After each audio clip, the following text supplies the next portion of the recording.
Committee of the Whole meeting this afternoon for Wednesday, April 19th. The time is now 3:43 p.m. I apologize for the delay in starting. It's all on me. So thank you, councilors, for being here. Thank you for the public and our speakers. At this time, councilors, you received a copy of the minutes of our last meeting of February 15th. I would like to ask for a motion and a second, if you all are in agreement with the minutes as written. All those in favor say aye. Aye. All right, thank you very much. At this time, we do have we actually have three presentations, and then we have a work session for item number 4. But first, I would like to call from our agenda Jefferson County Department of Health, the Medical Director, Darlene Traffenstedt. Hope I said it right. And she is going to give us an update on the fentanyl, problem that we're having within the county and throughout the United States. Thank you so much. I must state at first to say that she is a fellow member of the class, Birmingham Leadership Class of 2023, which we all feel is the best class. So thank you very much. That's right. Thank you. I believe the slides are up on the screen. I want to say, first of all, to members of the City Council, thank you so much for having me today. I am accompanied by the Jefferson County Health Officer, Dr. Mark Wilson, Jefferson County Deputy Health Officer, Dr. David Hicks, and Chief Deputy Coroner of Jefferson County, Bill Yates. And so we're happy to entertain any questions you all have at the end of the presentation. Thank you. We're here today to talk about the acute and worsening public health threat of fentanyl overdose. And I'm going to present to you some data today at the national, state, and most of all, the local level. Next slide, please. So the slide that you see on the screen at this time is going to be the trend of overdoses in the United States. For the most recent 12-month period, overdoses killed more than 100,000 U.S. citizens. What you'll see on the far right hand of the slide is the increase that we've seen since the onset of the COVID pandemic. Next slide. The Alabama trend is the same. For the most recent 12-month period, more than 1,400 Alabamians have lost their lives to overdose. And here in Jefferson County, we're feeling a more significant burden than the rest of our state, which we'll see on the next slide.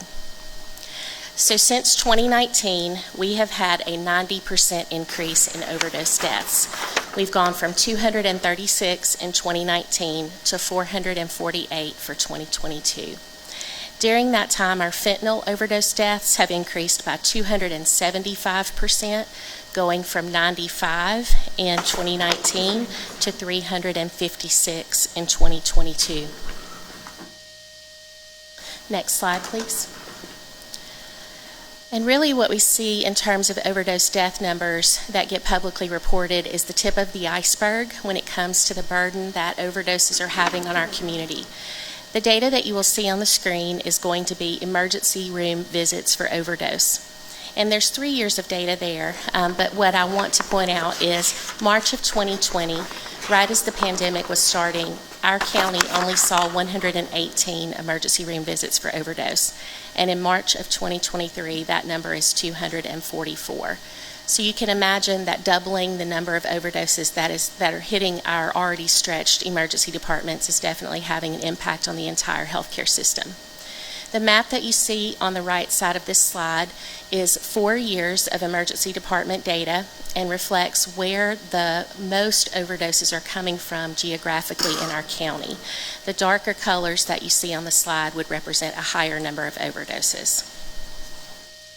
Next slide, please.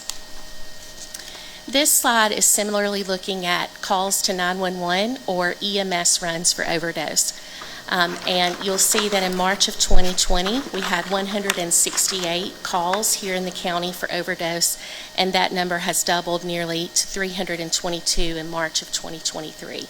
So again, just kind of given a landscape of how this is impacting the whole system. Next slide, please. This is a gradient heat map of our EMS runs for overdose at the county level.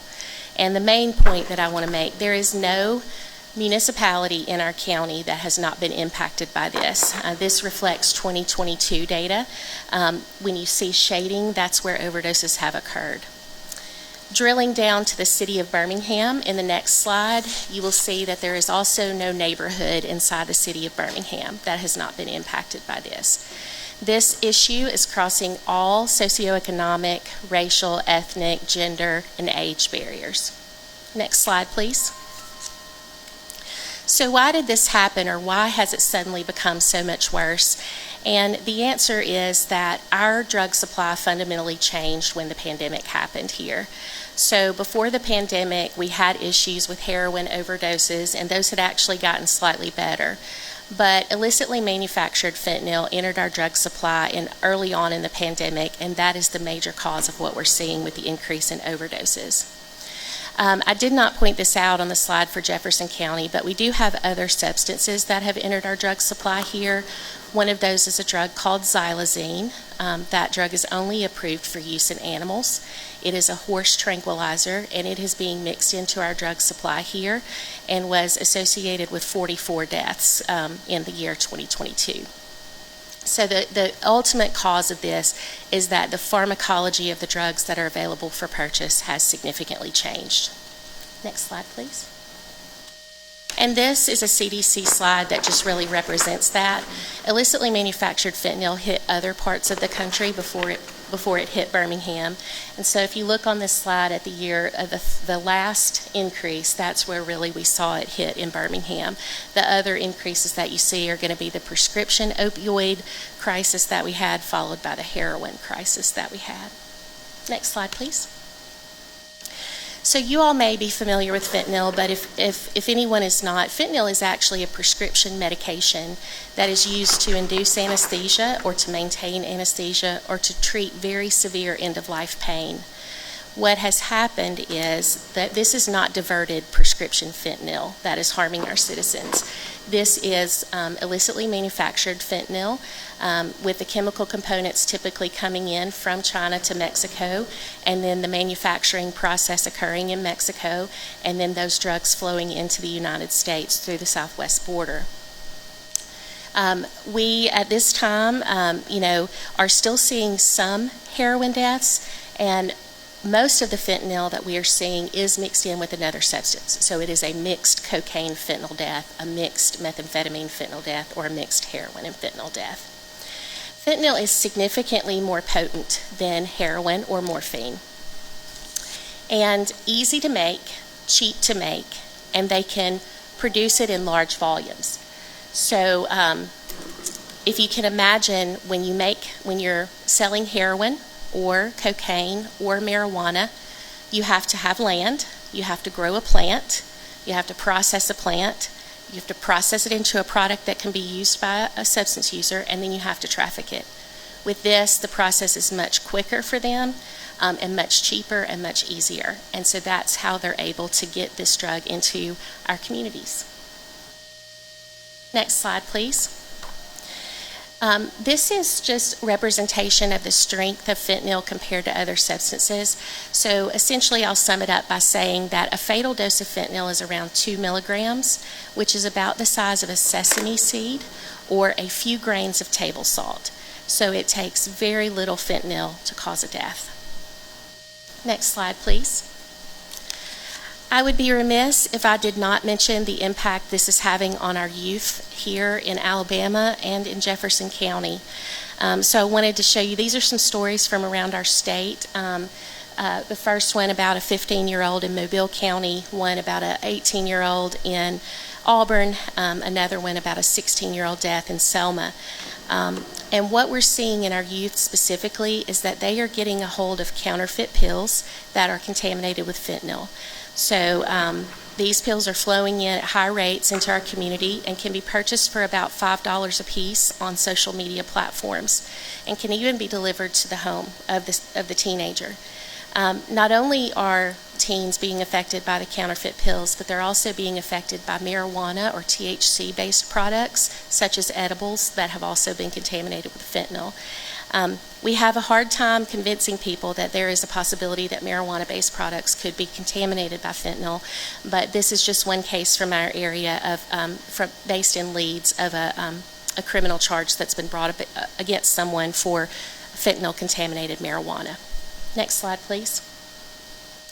This is a CDC slide. This was published by the CDC in December looking at overdoses in 10 to 19-year-olds. And you'll see that that curve that occurs in 2020 and 2021, the upward curve that you see, this is national data.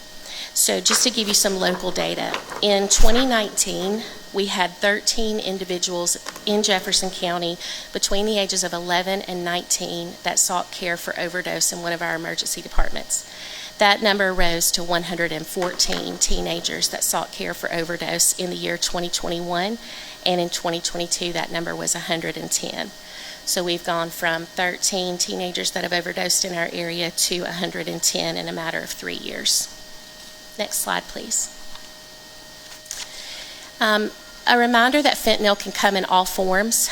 So it can come in powder, pills, nasal sprays, eyedroppers. And these are just some images of the counterfeit pills that are flowing into our community and other communities. So they have gotten very savvy at making these pills to look exactly like prescription medications, and really to the naked eye are indistinguishable.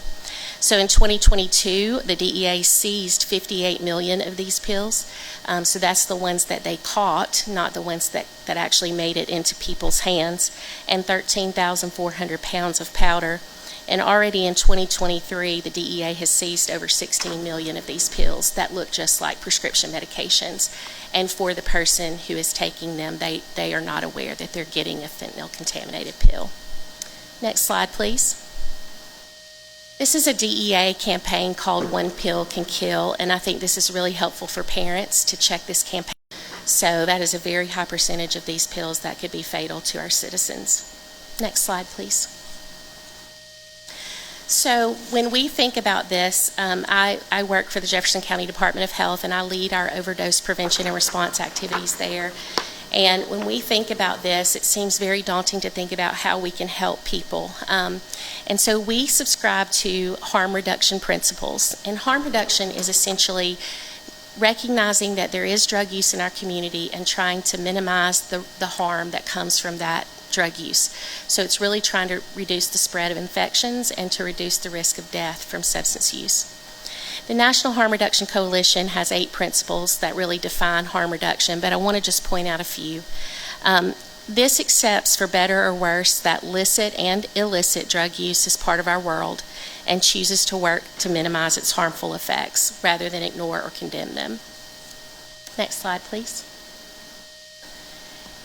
And I'll skip one more slide. And then finally, it recognizes that the realities of poverty, class, racism, social isolation, past trauma, sex-based discrimination, and other social inequalities affect both people's vulnerability to and capacity for effectively dealing with drug-related harm. And nothing that we do is condoning illegal activity. It's just simply trying to keep people alive and keep them healthy until they are at a point where they can access our treatment and recovery system. Next slide, please. So one of the ways that we really have 2 harm reduction tools that we provide to the general public. And one of those is fentanyl test strips. That law became effective in Alabama in June of last year. And in September of last year, we launched our fentanyl test strip distribution program. I'll keep this very simple by saying that this is basically a strip that uses technology similar to a home COVID test or a pregnancy test. They come in packages that look like this. They cost about $1 a piece. And it is used for a person to test the substance for the presence of fentanyl before they use it. Individuals can obtain free fentanyl test strips from the JCDH website, and we provide instructions on safe use, and we provide 5 strips for each request. Next slide, please. So this just goes through the information on how the law came through. We'll skip over that for now for time's sake. So fentanyl test strips are now legal in 15 states, and we were one of 8 states to pass the legislation last year. Texas currently has a piece of legislation going through. So I just want to give a shout out to Alabama for taking a real proactive approach to fentanyl overdose deaths by passing this legislation here in the state. Next slide, please. So the second harm reduction tool that we provide to the general public is a drug called Narcan. And we provide kits that look very much like this one that I'm holding. And each one of these kits contain 2 doses of a nasal spray that can reverse an opioid overdose. And this is really where we want the general public to become more aware. We want us to all begin to think of this just as we think about bystander CPR or an automated external defibrillator. So if you would be willing to grab an AED off the wall and help someone who may be suffering a cardiac arrest, I would ask you to please be willing to help someone who may be suffering from an opioid overdose with Narcan. The way that it works, when fentanyl or any other opioid causes an overdose, it actually suppresses the breathing center in the brain, and the person's breathing slows down until it comes to a stop, and the heart stops following the breathing stopping. And the way that this medicine works, the receptors in the brain that the fentanyl or other opioid are sitting on, they actually like this medicine better than they like the drug. And so when you get this medicine on board through the nasal cavity, it goes up to the brain and it knocks that opioid off the receptor and allows that person to breathe again. And it really is, a very low-cost public health intervention. Next slide, please. This is what our kits look like. I would say that some people worry about liability with the use of Narcan, and we do have a Good Samaritan law in Alabama that protects from criminal and civil liability should you use Narcan to assist someone you believe is suffering from an overdose. Next slide, please. This is our training site. Anyone in the state of Alabama, through partnership with the Alabama Department of Public Health and the Alabama Department of Mental Health, can go to our website and get either one or both of these tools for free. So our website is www.jcdh.org, and the training link is on the home page. And so it is available in English and Spanish. Next slide, please. Next slide. I do want to say that we have tried really hard at the health department to make sure that we're putting our resources in the places that have been most impacted by overdose. So you'll see 2 maps on your screen today. The top map is where 2022 trainees that received our resources were located, and you'll see we've covered the county pretty well. And then in the lower map, you'll see the state of Alabama and where we're providing these resources to individuals that live outside of our county. Next slide, please. So this is how our Narcan distribution has grown in response to the pandemic and the increase that we're seeing in fentanyl overdoses. But we still need more help. We still need to do more. And we hope this number just continues to grow. I will say that this medication has been deemed to be safe for over-the-counter use and will launch as an over-the-counter drug in the late summer of 2023.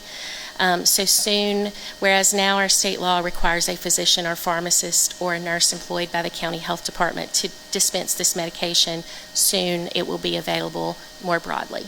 Next slide, please.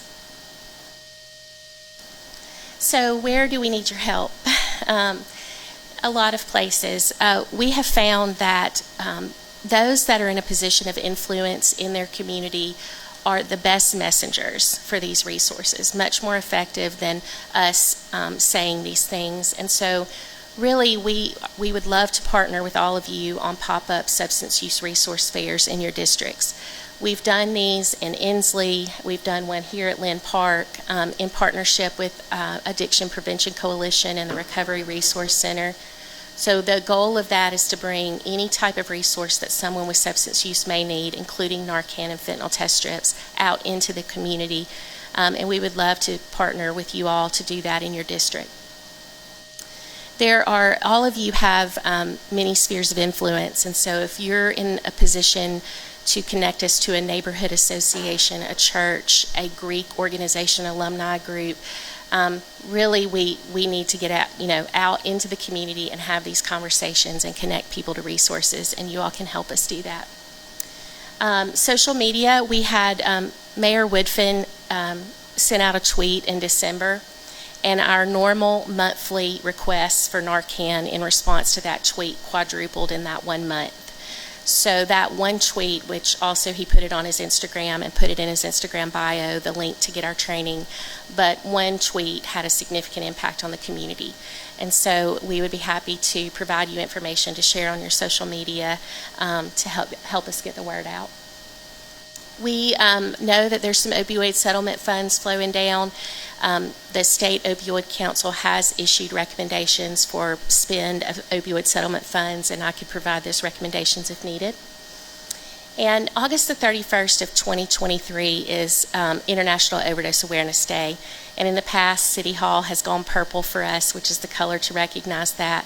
But we would love the opportunity to partner with multiple city agencies or city leaders to do a citywide International Overdose Awareness Day event this year.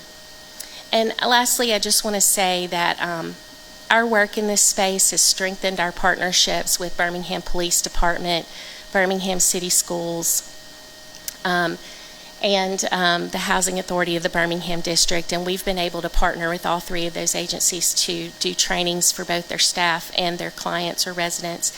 And I just wanted to say a special thank you to all of our partners who work in this space with us and allow us to serve them and their clients. Next slide. And this is the QR code to access our training. It'll take you directly to the training site. So if there are members of the audience today that would like to get a Narcan kit or fentanyl test strips, they can do so via this QR code. Next slide. And that's all I have today. I would just be happy to take any questions that you may have. Well, thank you so much. I am so glad that we had the opportunity to hear this information and get this update from you. I'm sure that we have questions from counselors. So counselors, I'll give you an opportunity. Dr. O'Quinn. Yes, so I actually got a Narcan kit at the Magic City Classic. I don't think it was last year. I think it was the year before that. So I was wondering about expiration and storage. So, can I leave it in my car in, Alabama summer, and for how long? Thank you for asking both of those questions. They're very important. The shelf life of the kits that we are sending out now is about 2.5 years. So we have some that expire in May of 25 and some that expire in August of 25. But 2.5 years is the approximate shelf life of Narcan that's being manufactured now. No, you cannot leave your kit in the car in the Alabama summer.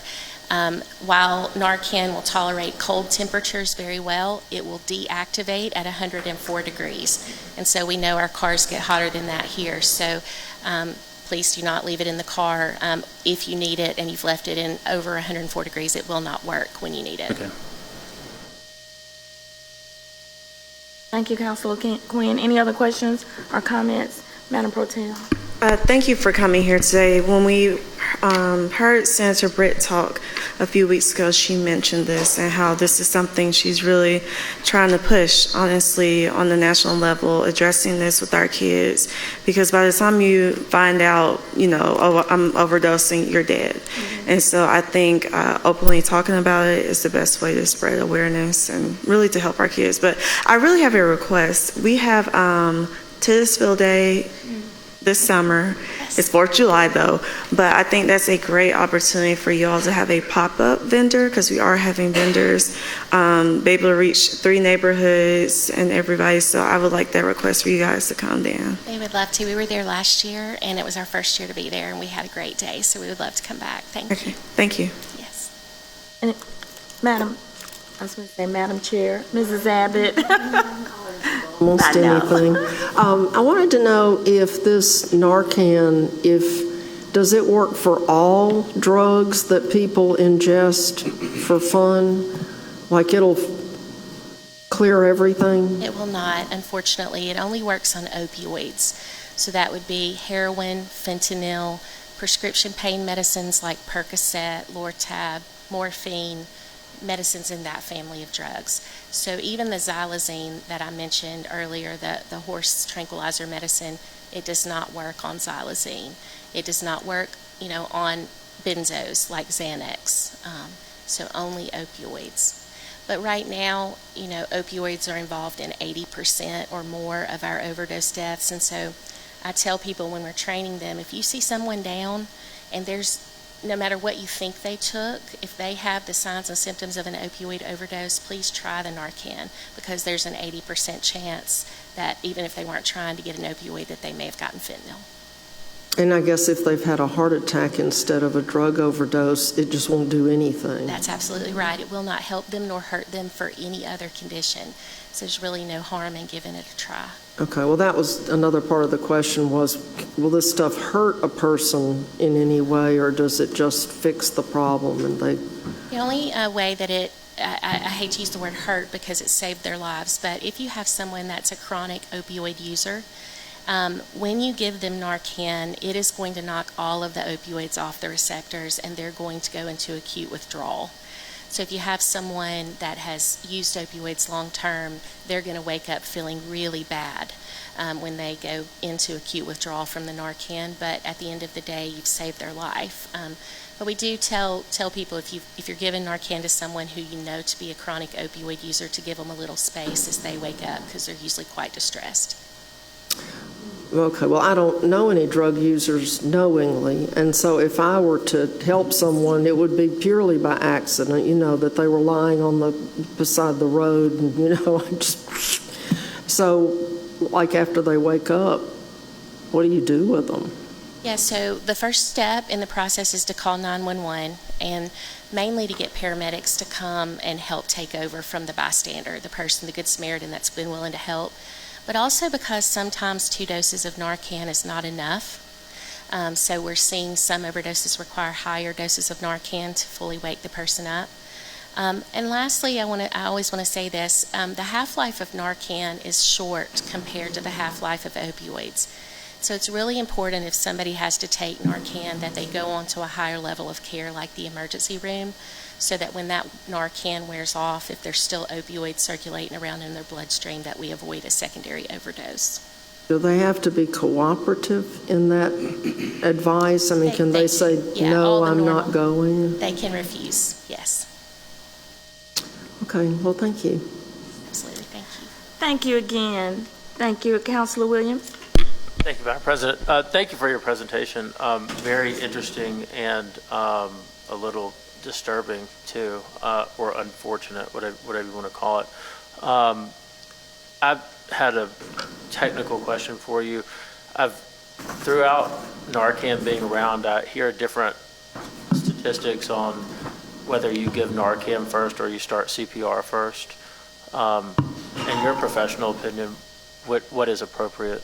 Yes, so you're going to assess the person for a pulse and for respiration. So obviously, I hope that there will be more than one person available, but if you're by yourself, you're going to want to, if they have no pulse, you're going to want to start chest compressions. So if you've got 2 people there, you could do one person doing CPR, one person administering Narcan, or you could quickly, in between rounds of CPR, administer Narcan.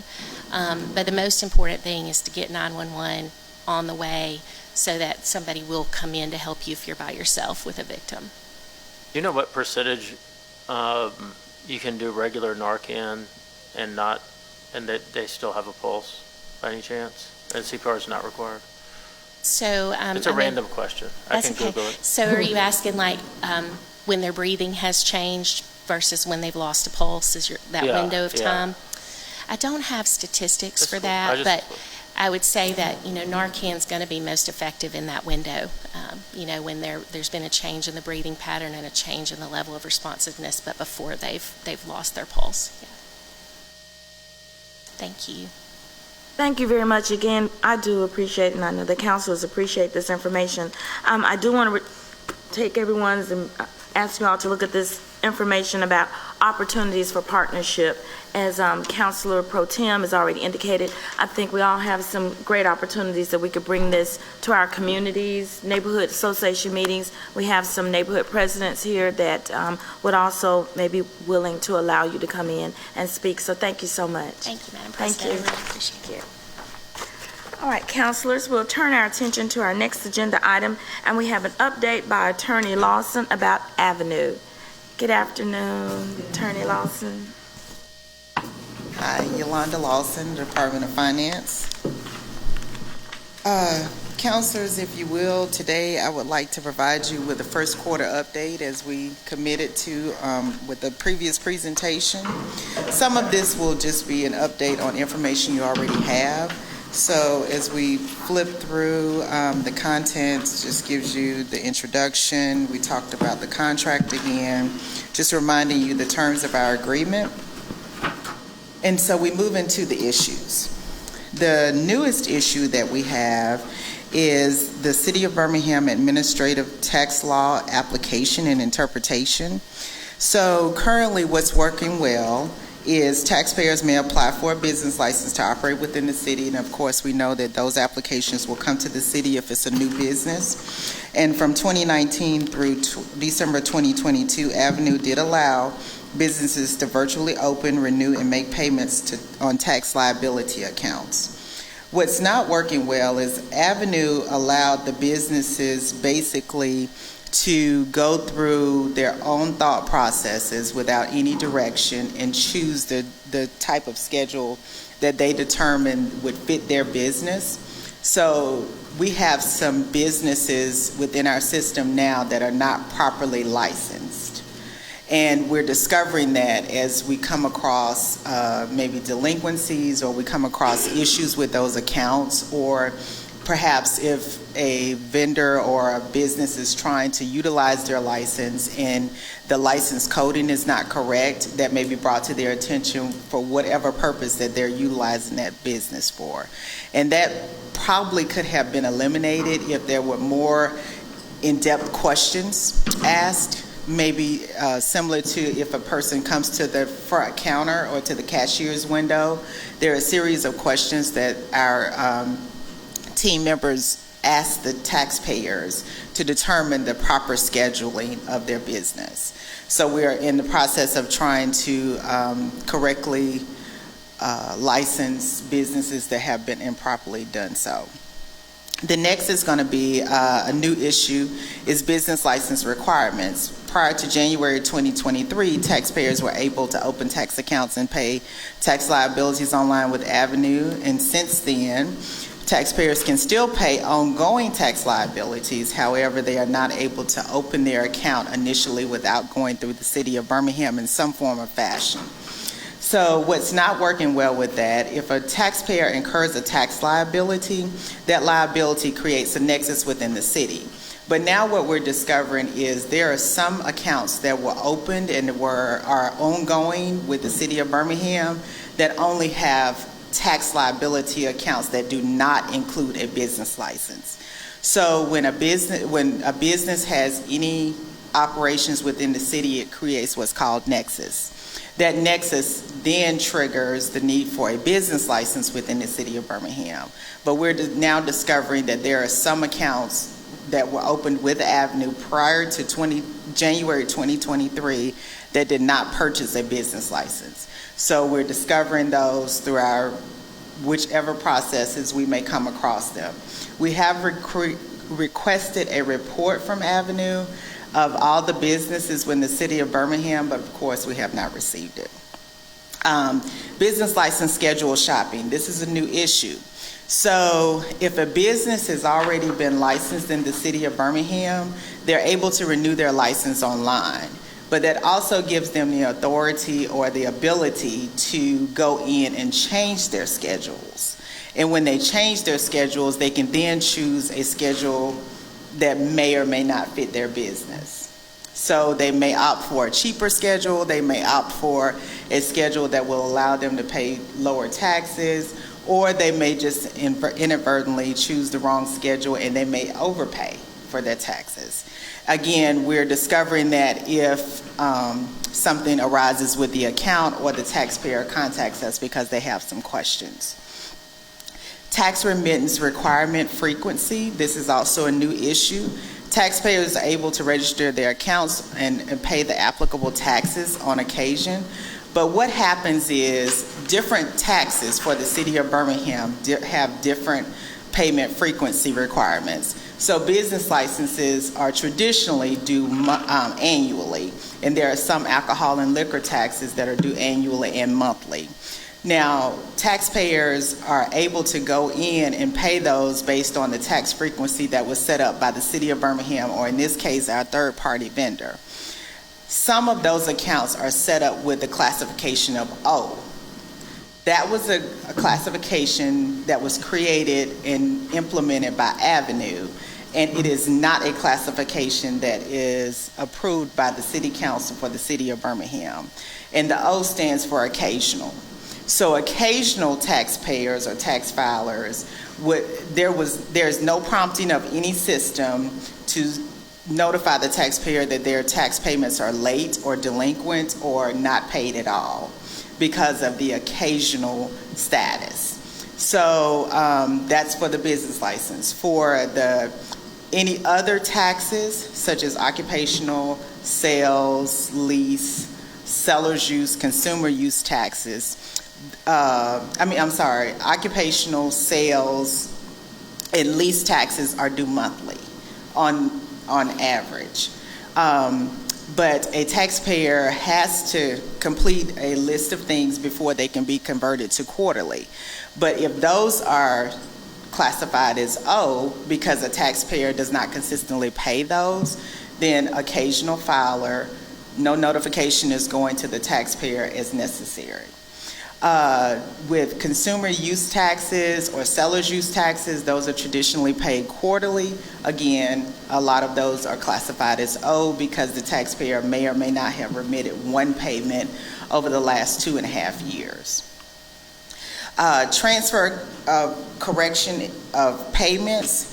So this is a new issue as well. So if we discover that a payment has been improperly applied to the account or to an incorrect account, and we notify Avenue that those payments either need to be moved from one license type to another, that payment goes away for the City of Birmingham to see it. We can no longer see those payments.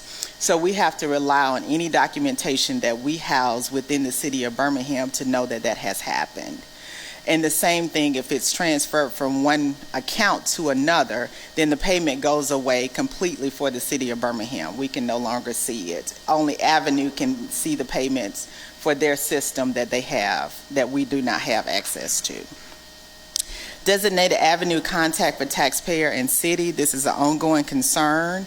We do have a designated number and email address. However, the ongoing problem is we are still being placed on hold. We still have long wait times, or if they do answer the phone, we have long periods of time before they will respond to us and provide us with the information. If a taxpayer contacts Avenue with a question about their account, they're often told to contact the City of Birmingham to discuss the account, and then the City of Birmingham has to then notify the taxpayer, we cannot provide you the answer that you're seeking without contacting Avenue, and then we either have to place the caller on hold and hope the Avenue answers the phone, or we have to contact the taxpayer back. And it just becomes a circle for the taxpayer. That was a repeat slide, so my apologies to the City Council. So the next page, general license verification holds. This is an ongoing concern. In November of 2022, most of the licenses are coming to us. We still have the same problems of occasionally the licenses are released by Avenue to the taxpayer. I'm sorry. I'm sorry. Some of my pages are missing.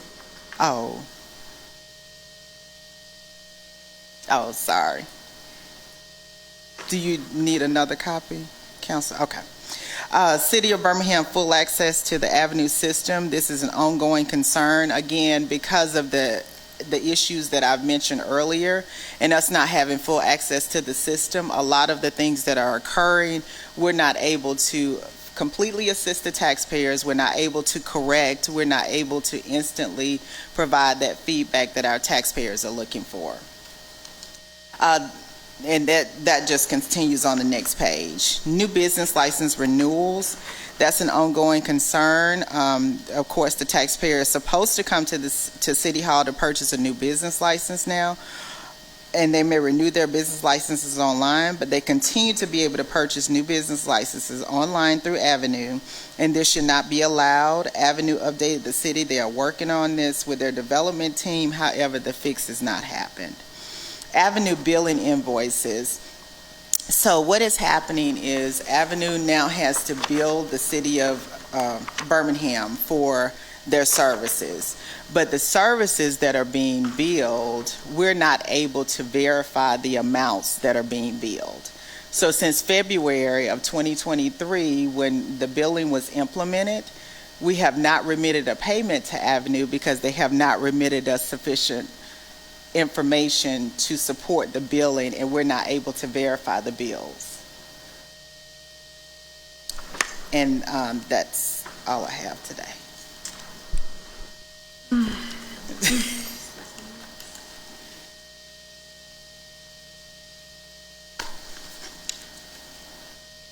Thank you. I'm just trying to take it in. Councilors do have questions. Yes, ma'am. I do just want to start off from our February Committee of the Whole meeting. Our minutes do reflect. So we're in this contract until 2024. September of 2024. And I know at that time you outlined several things that were going to be changed, which you're reflecting here, what works best and what doesn't. Yes, ma'am. I just kind of wanted to give it in context for everybody. Who wants to start first? I think they're all the way down the line. Start. Councilor Williams. So, given that this is seems to be failing, is it the administration's plan to stick with Avenue? Madam President, so that's something that we cannot discuss openly. I think if we go into that territory, we have to go into executive session. I agree. Can we just hold that and then we could determine? I know we need to talk about it. Thank you, Councilor Quinn. So, I'm not getting an appreciation for significant improvement from your last report to this report. That's my general impression. Would you say that's accurate? That's accurate. Okay. Any other comments, questions, councilors?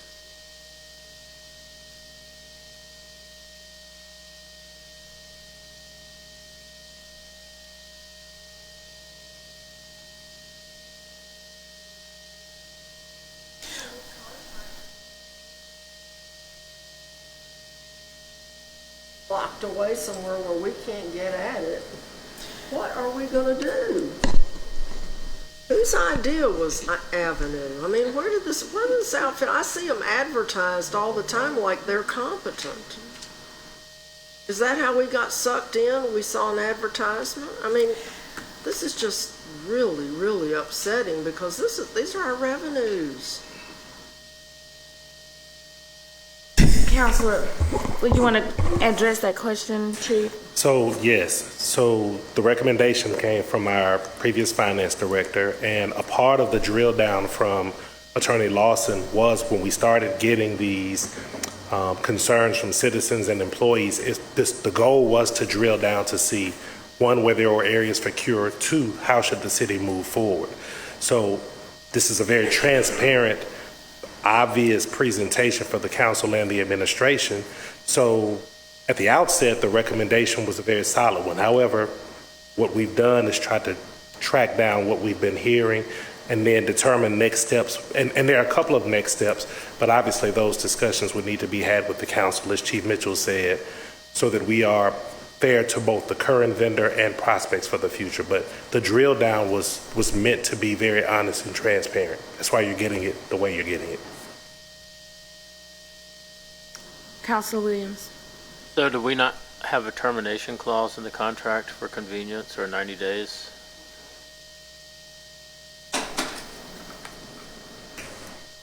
We would strongly recommend, before we have any further discussion along those lines, Councilor, that we have that in executive session.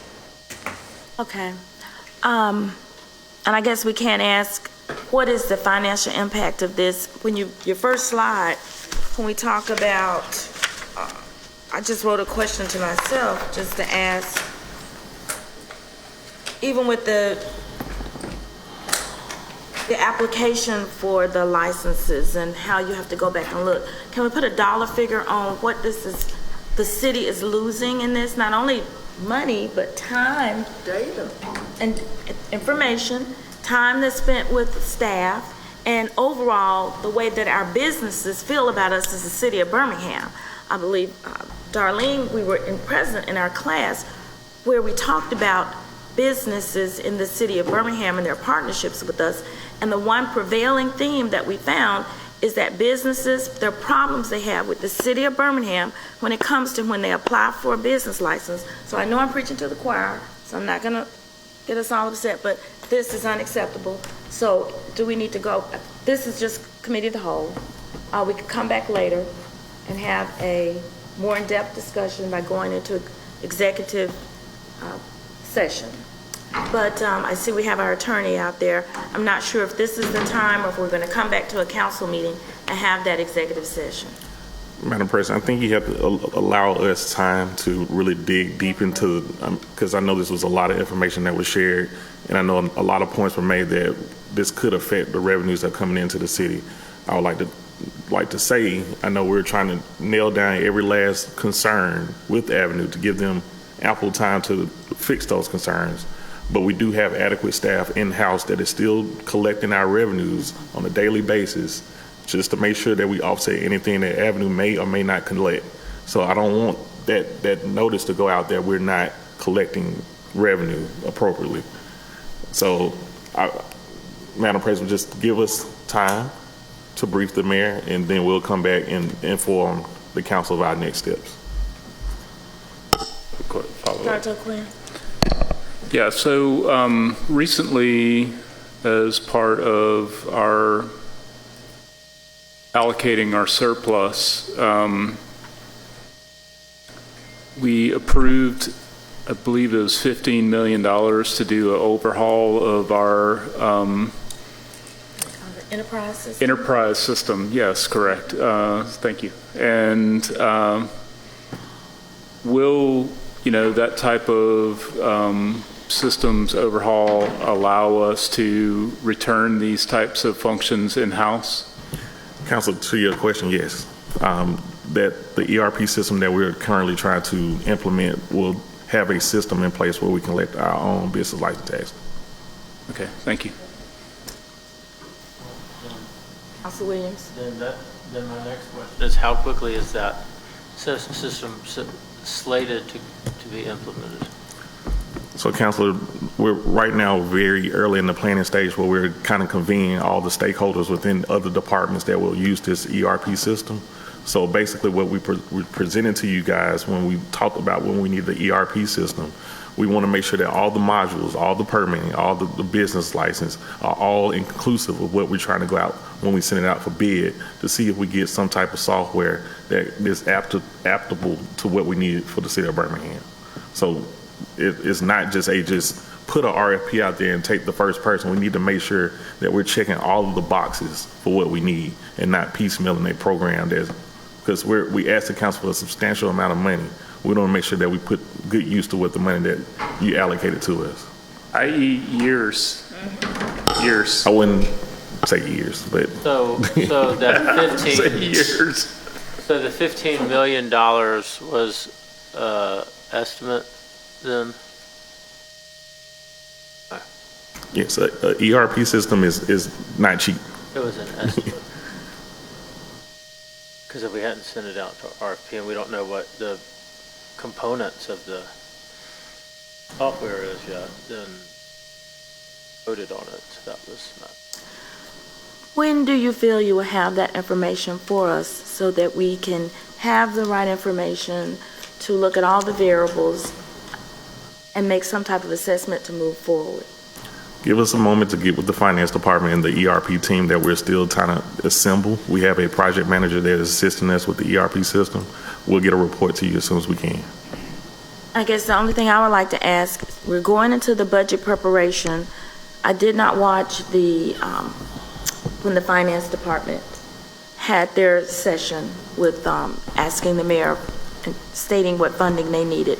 But my concern is, we go into the budget, we have a line item in the budget, and now we find that the 15 million is not enough, because this needs to be solved. So the 15 million was coming out of ARPA.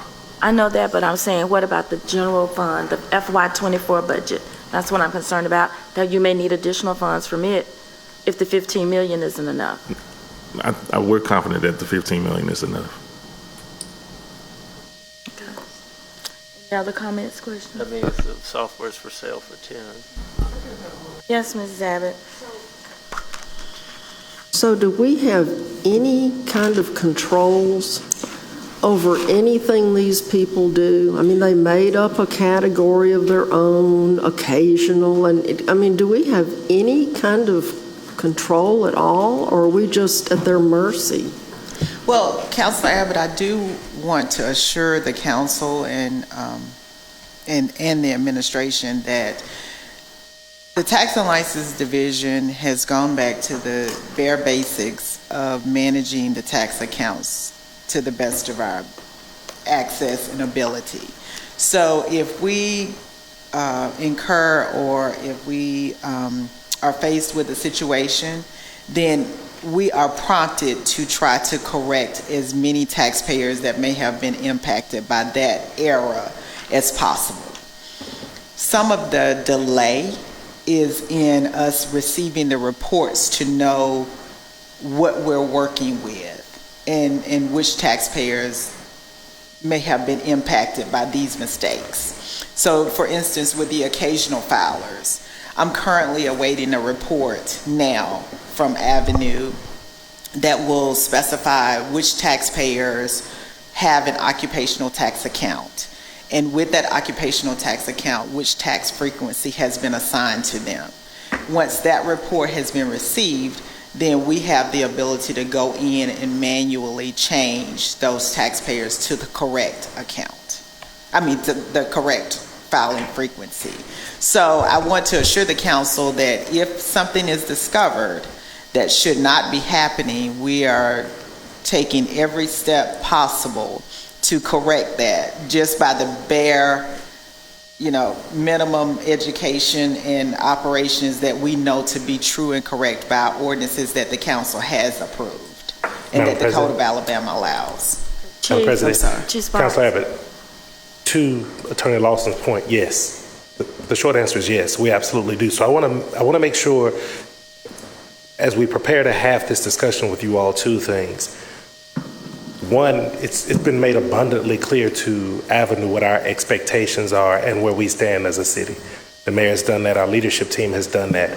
A part of what you're hearing from Attorney Lawson and the Finance Department is, as we walk out the next steps that we have as a city, which we will share with you all, it's also meant to ensure that they are meeting or at least they're attempting to meet our expectations as we walk out of the options. So we recognize all of the options that we have as a city, and they're all on the table. It's not a discussion that we would want to have in this forum. That's something we're going to be sharing with you all. But I don't want the council left assuming that they're just moving without any consequences, because that's not the case. We absolutely do have accountability is at the forefront of how they're moving, and they're very well aware of that. Councilor O'Quinn? Sorry, more questions. Probably there will be, the more we continue to ask questions, the more questions there will be. But anyway, do you have any appreciation for,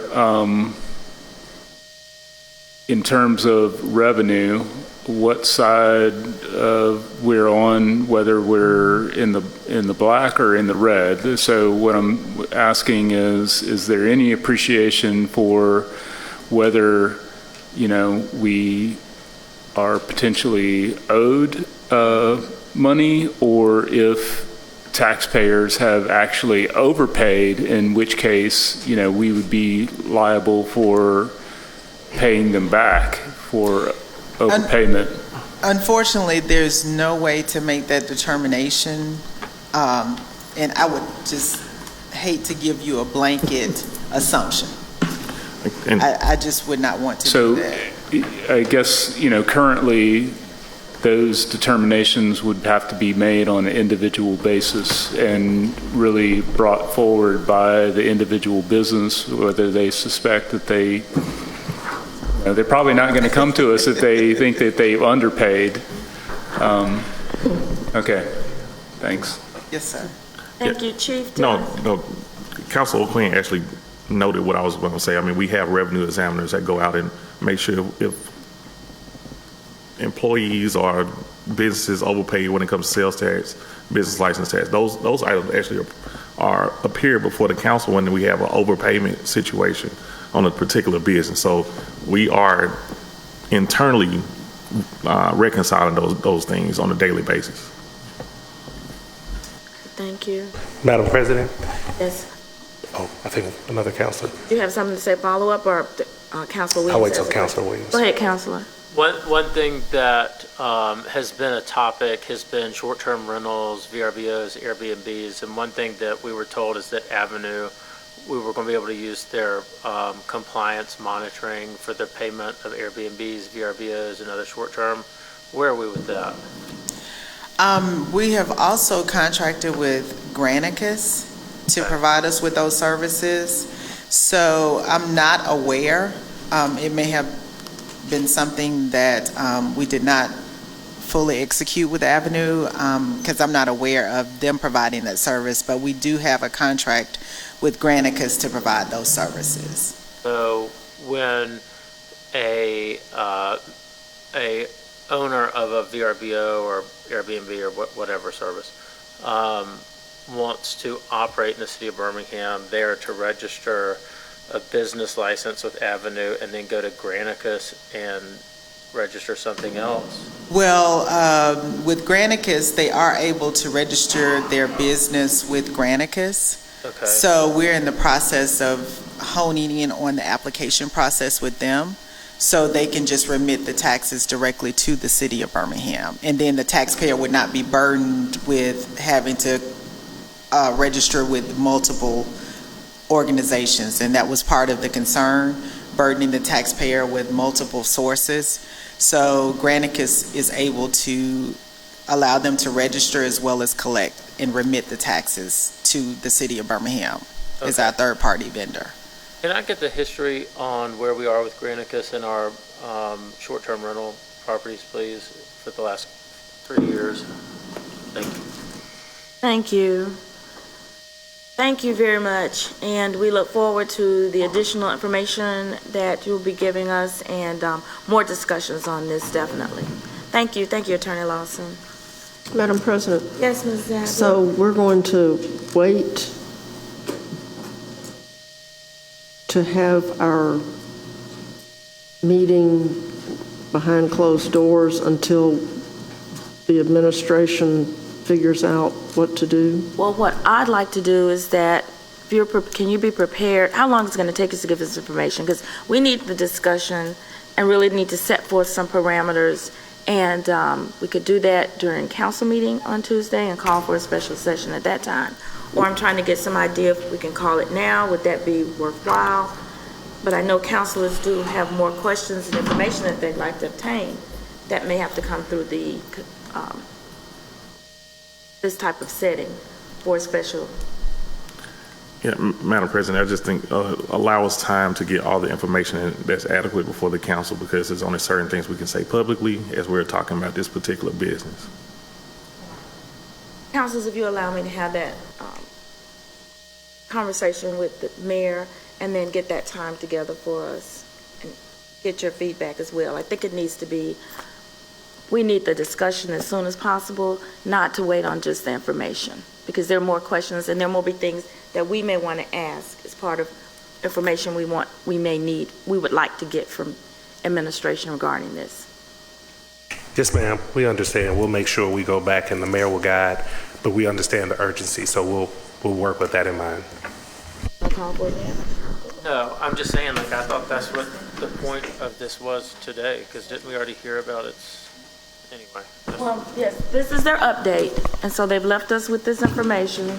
And so what I'm getting is that we're going to get more information to follow. This is the update for us, and this is where we are, and this is what we're going to have to garner from them through executive session on what our next steps would be.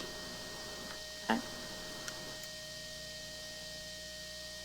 Yeah, I mean, we're getting close to the 5-year mark, and we had it for 3 years, and then we extended for 2 years to revamp it. And yeah, okay, I'm just going to quit talking, but we need to get to the bottom of this and do something because it is quite frightening. We're in a predicament. Thank you. Thank you all. Our next presentation is from Attorney King, and it's about the DNAT or DNAT program. And I guess as they come forward, I know Attorney Lawson is left, but are we sure if other cities use this system? I just had that one question. Any cities within our area that also utilize the system? Yes, but I don't know a lot of. Vestavia Hills does it. Okay. They figured out how to get it together. Thank you.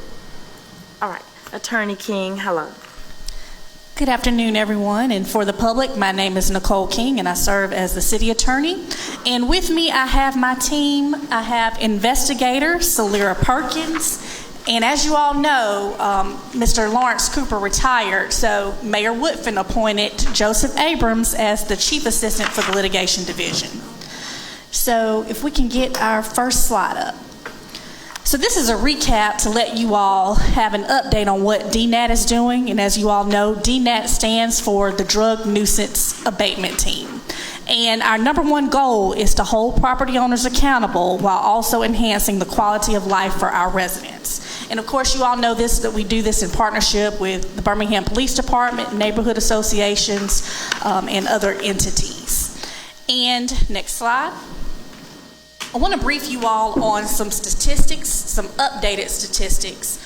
Right now, we have received more than 400 reports of drug and public nuisance incidents regarding properties.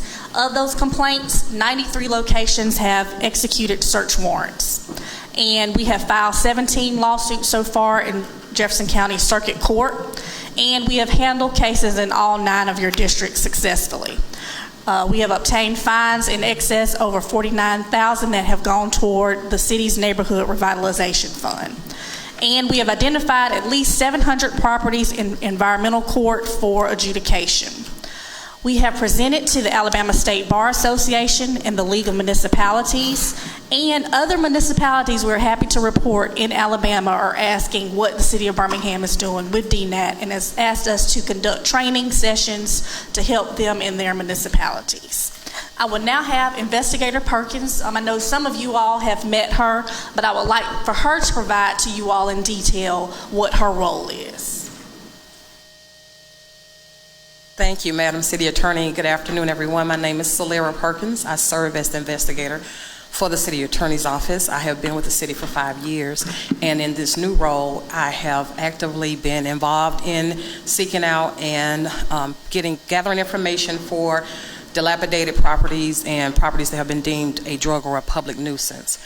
I work very closely with the City of Birmingham's Police Department, Fire and Rescue, and our other departments to go out and code enforcement, to go out and see what's going on in the neighborhoods. Our citizens have called in, they've emailed us complaints, and so one of my primary role is to vet those claims and to determine if there is any validity, and then we go forth with preparing for prosecution of those cases. And so I won't take up too much of your time, so I'll just show you some examples of before pictures with drug nuisance problem properties and drugs seized on the next slide, and weapons seized as well as money. We'll go to the next slide. We can see the improvements made after our abatement proceedings.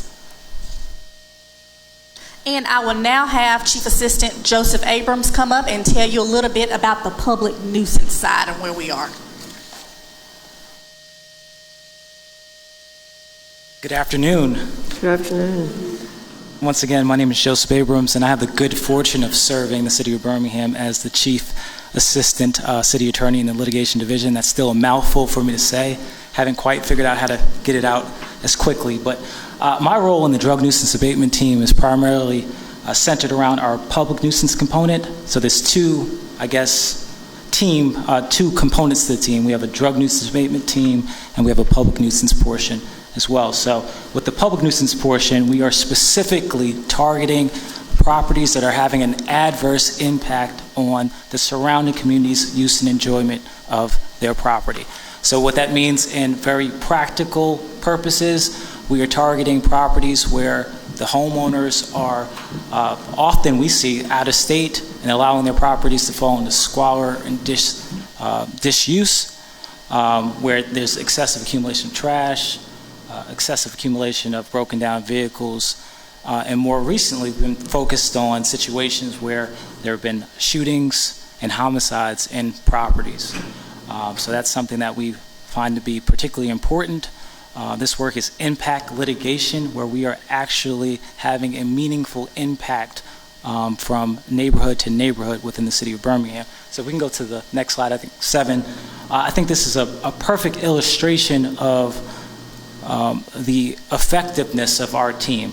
This was a situation dealing with the Blue House, and this Blue House was occupied by gang members. These gang members lived in an established neighborhood, not dissimilar from many of our communities, where there were retirees, working class folk, people that just wanted to enjoy their property, but these gang members decided to engage in shootouts in the middle of the day. And as you can see from the third oval on the left, you can really see how one property that's allowed to remain in misuse or remain without oversight can have such an adverse impact on the surrounding communities. So when you look at the numbers, I think there's a lot of context that are missing from numbers, because that's one house and you can see literally the bullet shell casings go down the entire block. So that's what we're abating with this team. This is the critically important work that we're actually doing, and we are actually seeing real life impact on people's communities, because your house where you live is such a springboard to other things that happen in your life. So this is something that City Attorney King has been doing an amazing job with, and we are passionate about being more aggressive in this impact litigation that has such a profound impact on our city and our community. So thank you for affording me this opportunity to speak, and I'll pass it back to City Attorney King. Madam President. Yes, Ms. Abbott. I just wanted to ask one question. Yes. And that is the property nuisances. Does there have to be illegal activity going on in the dilapidated, crumbling, rotten homes that are left in the middle of our neighborhoods, or can they just be crumbling, rotten, owned by people who don't give a hoot? That's correct, Councilor Abbott. On the property nuisance side, it does not have to be illicit, illegal activity. That is correct. Okay, that's good. That's good, because I have a house in my district. I'm getting ready to turn it in. It has been a problem the entire time I've been on the council, and you know how long I've been here, and nobody's done, as far as I can tell, anything. And so this is going to be the poster child for my district. It's actually in my own neighborhood, and probably half the people in the neighborhood know it's there because it has been rotting in place. And it's been turned in so many times we can't even count them, and it's just like the person must be golden. Well, we would definitely look into it. I want them to turn ungolden. We would like definitely look into it. Lump of coal. Thank So, you. thank you. And so I want to move on to the next slide, and our last and final slide. So you heard from Jefferson County today, and this is in line with what DNAT is all about, and we have some good news to present to you all. A component of DNAT is opioid usage, and you all have signed on to allow us to retain outside counsel, and we've done so, and we have prevailed in a settlement. If you'll recall, December 29th of 2021, the council approved for us to obtain outside counsel to represent the city in pursuing litigation to hold certain pharmaceutical companies accountable for misconduct related to opioid distribution and addiction. And so I informed you all in 2022 that there was a settlement, that negotiations were being entered into with the state of Alabama and local municipalities. And so I'm pleased to announce today that as a result of the settlement, the city of Birmingham has received $1,288,762.75 that will be coming to the city of Birmingham. A resolution will be forthcoming for you all to accept those funds, and we do anticipate more settlement funds coming into the city's coffers within this year. If you all recall, I believe it was either last month or the previous month, you also approved for us to enter into settlement negotiations with CVS and other entities. So we are still in litigation. That litigation is still pending. So I can't go into too much detail, but I can tell you, based on the money that has now been entered into the city's coffers, the $1.2 million, there are some strategies that involve abatement strategies, and there are specified approved uses. And so I won't go into too much detail right now. I will provide you all a copy of the court's exhibit. It's an Exhibit A and Exhibit B that gives you detail of what these funds can be used for, but I will just outlay for you all briefly some of those strategies. And so the first strategy has been for opioid community innovation and recovery, and that involves treatment, early intervention and crisis support, support for criminal justice involved persons, that may involve pre-arrest diversion or deflection strategies to provide services to individuals that have opioid addictions.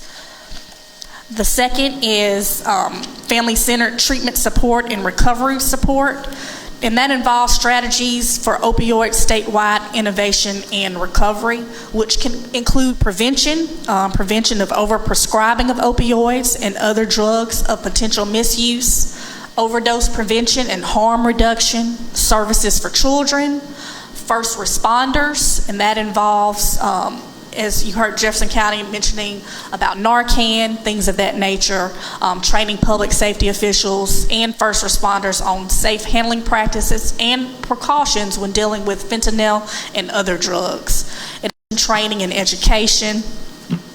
And the third strategy is for sustainability, and that's used for funds to promote evidence-informed treatment and recovery. And lastly,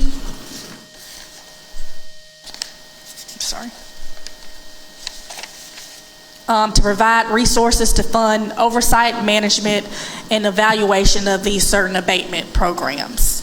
Now, when you get to the Exhibit B, I won't go into full detail, but it has similar strategies. Also expanded were pregnant and postpartum women, expanding treatment for neonatal abstinence syndrome, certain expansions of warm handoff programs and recovery services. So you all will see that in full detail. But I wanted to tell you that there are specified approved uses for these funds. So we're happy to report that, and that's all we have today. Thank you very much. I know we have some questions. I do want to ask you, for the members of the public that are watching, I know this was an update. Can you give us that number? You have a website where they can Thank you. report this? Yes, you can call our office, 205-254-2369, or you can report and send emails to problemproperty@birminghamal.gov. Again, we do keep this information confidential. We will not expose identity of citizens who report information to us. Thank you so much. I believe we have some questions from councilors. Councilor Williams. Thank you, Madam President. So first of all, Nicole, great job. This is awesome, as always. Is this your entire DNAT team? It is not. So how many? So right now we have 5 attorneys, and we are expanding, and we have support staff as well as our wonderful investigator. Okay, so it looks like that the 700 properties that have been identified in environmental court for adjudication, those have not yet gone to you guys, correct? No. What do you need staffing-wise or monetarily-wise to do that? We are working with the police department to get more officers to help us with service issues. So Like that ICE? What were you talking about? Yes. Serving warrants? That's Okay. correct. And so has that been an issue? It looked like you had 93 warrants that, and I don't know over what period of time, but you had 400 properties, 93 warrants. Is that because of staffing, or is that because we couldn't get the information necessary to do a warrant on the other 300 properties? It's been twofold. I mean, we have to recall we were in the midst of COVID at a certain point, and so a lot of those cases were upheld, but we have had issues with issuing subpoenas and proper service, and so we do need help in that realm, and Made aware of the that, mayor and the yeah. police department are aware and are working with us. So out of that $1.2 million settlement and the other pending settlements, which we hope they don't come through Avenue to get to the city of Birmingham, are those allowed to be used for DNAT, that settlement funding? There can be a certain portion which involves training. We have certain training components that are necessary in how we're bringing these cases, and with the usage of officers, we're looking into that. Okay. Thank you. Dr. O'Quinn? Yes. Excuse me. Is it necessary to execute a warrant in these cases versus a summons? Because it's my understanding, and I'm not an attorney, obviously, that for a warrant, you have to have a law enforcement officer to serve that, but with a summons, you can have potentially a city staff person. So with with the warrants, we're talking more about our drug nuisance activity. With the summons, we still need a law enforcement sworn officer to do that. That has been an issue. And I will note, and I have said this before, but I want to note that with the property cases, they do not move as fast sometimes, like the drug nuisance cases, because the law provides that we can bring a hearing within 14 days with the drug nuisance cases. With the property cases, we had some issues with COVID, and some of those cases have been backlogged for some time, but the court is now aggressively moving forward. But I do want to let you all know that still has been a problem with getting some of you all's regular property nuisance cases heard before Jefferson County Circuit Court. Okay. Is it conceivable that, I'm very concerned about our staffing issues in BPD, and they have, more demands than they can handle already. Is it conceivable that we could contract potentially with the sheriff's office or some other, law enforcement entity to, perform service? We are exploring all options, absolutely. Yeah, thank you. Any other comments, questions? Thank you, Attorney King. We appreciate the update.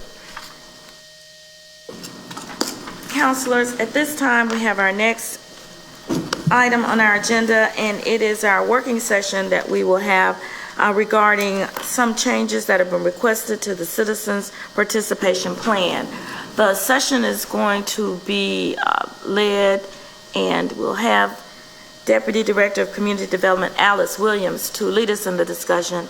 Mr. Coleman, we were going to ask you and your team to come to the table up here so that we could be a little closer to you, so that we could work through with the questions as we go through the items. So you're all invited up. The door might be locked.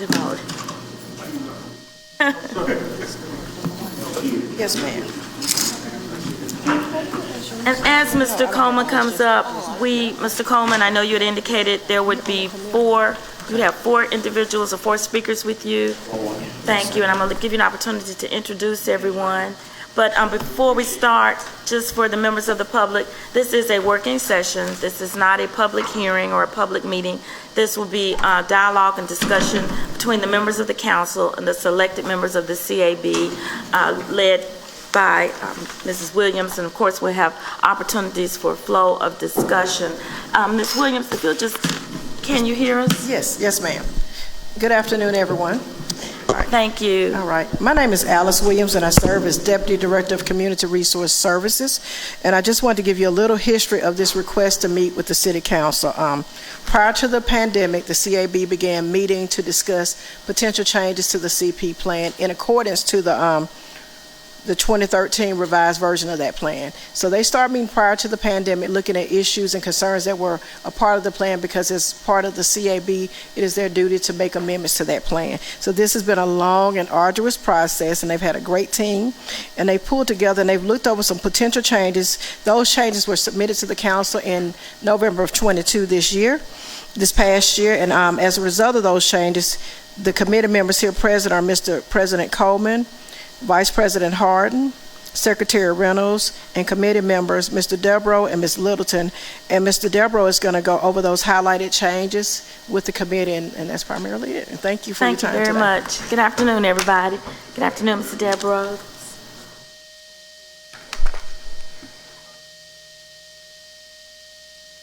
Thank you so much for this time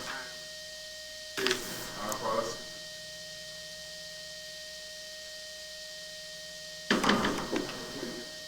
You're going to have to. Many months, even during COVID, I will tell you that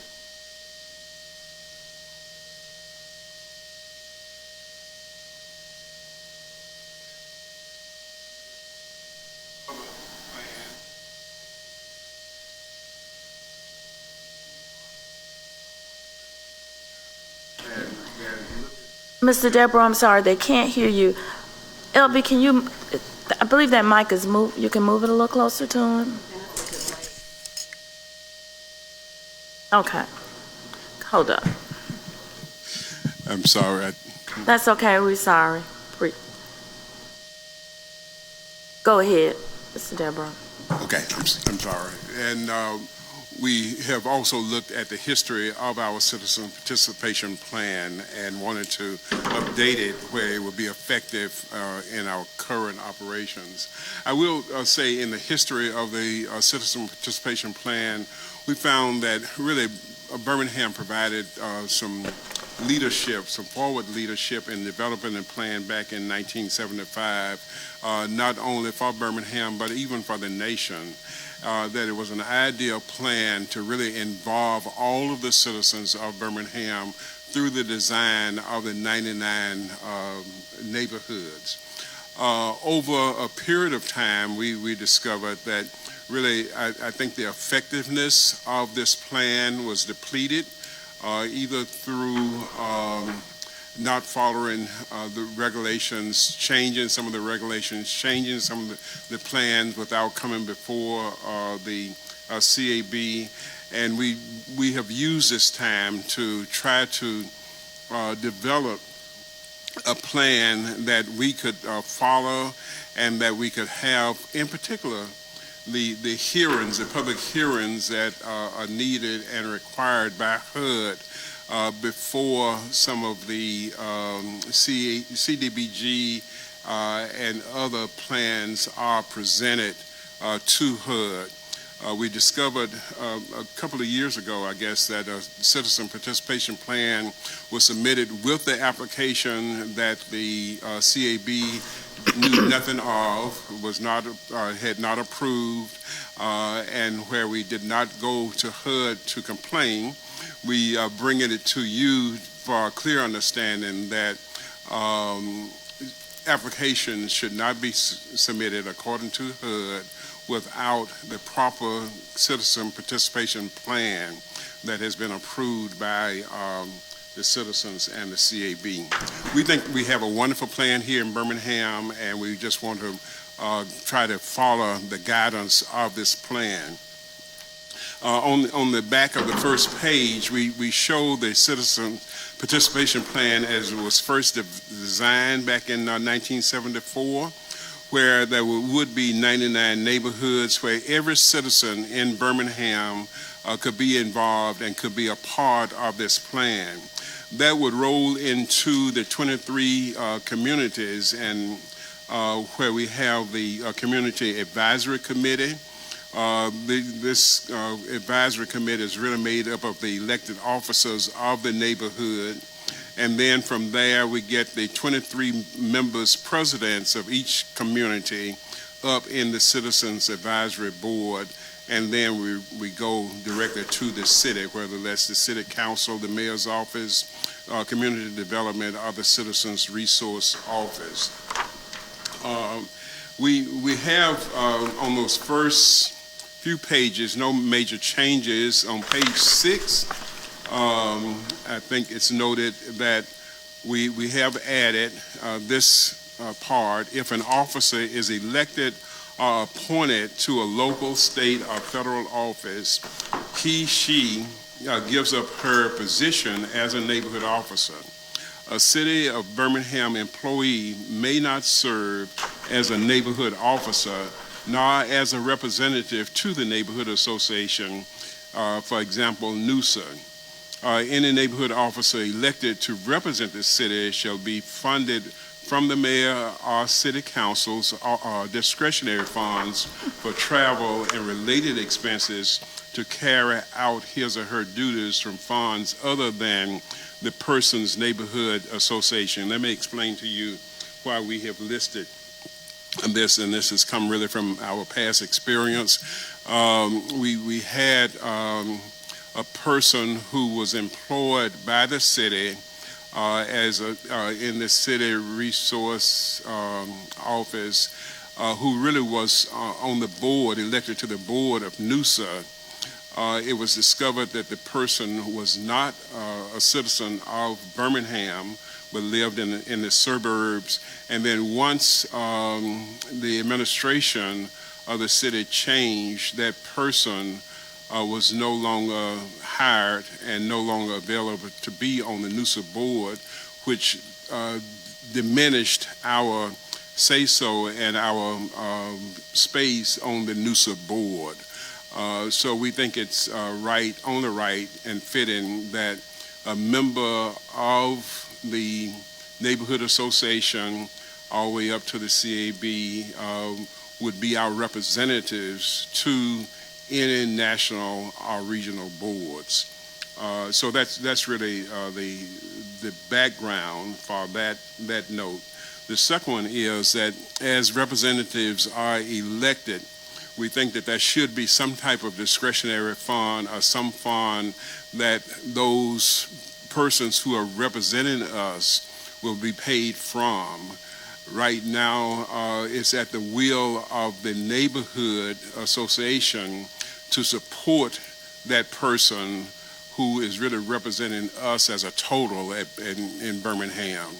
And so we don't think it should be left up to the discretion of the neighborhood. We've had some situations like that this past year where the neighborhood chose not to use that funds to send the representative to the meetings, which negated our representation in several situations. But if there was a discretionary travel fund to be used for the representatives who are representing all of us, rather than going to the neighborhood, we are proposing that. That's on page 6.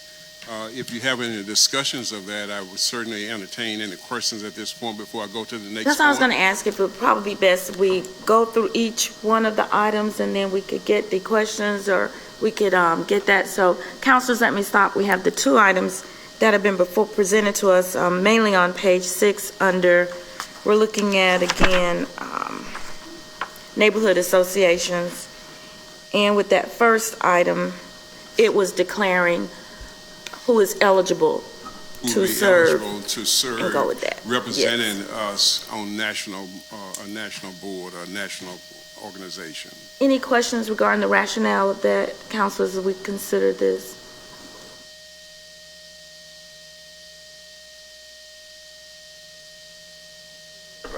Just for some clarity, so this highlighted portion is saying that should anyone go to NUSA outside of a valid member of a neighborhood association, then that all it's saying is that expense needs to be picked up by City Hall. Yeah, repeat that. So if any person outside of a member of a neighborhood association attends NUSA, then that expense would be picked up by City Hall. What are you trying to get to? There are two different things. I'm sorry. The first one is talking about representation to the NUSA board or to any board on behalf of the neighborhoods associations, that person would be a part of the neighborhood association or the CAB. And not a city employee. Not an employee of the city. Okay. Yes. In the past, city employees could go to NUSA and would go to NUSA, and they had the ability to apply for board membership or an officer, but we don't see them as representative of the neighborhood. I gotcha. Okay. And so we are saying that you would have to be a part of the neighborhood, a citizen of Birmingham, first of all, sure. Before you can represent us to NUSA or any boards. That's the first part. The second part is that if a citizen is elected to the board, that there would be some type of travel set aside for that person to represent the city of Birmingham. Right now, they had to depend on the resources of the neighborhood. And we have had some cases where the neighborhood did not have the funds to send their representative, or the neighborhood refused to utilize any of their funds to send their representative, which meant then we were not represented as a city of Birmingham. So we are saying that if there's a discretionary fund really devised either through the city council or the city or whatever to be used to represent us as a city. Does that make sense? Yeah, and so how many trips are there that are outside of that like what are we talking about? It depends on the board meeting, and I don't know. It's probably three. Okay. 3 a year. And that's if you're on the NUSA board. Yes, on the NUSA board. Gotcha. Okay, I'm with you now. Right. Sorry. We have 2 representatives right now. Okay. And they have really had to pay out of pocket, which we think is unfair, especially since they are representing us as citizens of Birmingham. Okay, I'm with you. Any other questions, Councilor Pro Tem? Let me ask this. How many people are interested in serving on the board? Or how many people have served on the national board in the past? We've had 2 slots, and we really lost one of our slots because of that city employee who was ineligible to really be on the board, and so we lost that slot for a while. We had to work to regain that slot, so we really have 2 slots that we're trying to maintain on that board to have a voice. Let me ask y'all this. So how it works for us at the end of the year, okay. It's just an idea. A lot of neighborhoods have a lot of money. We're talking about like 40, 50, 60,000, 80,000. Why can't there be a pot of money from the neighborhoods, especially that have excessive amounts of money, and do it that way? Because I don't understand how we can do this and you're not a city employee, because that's how our employees go, because they're a city employee.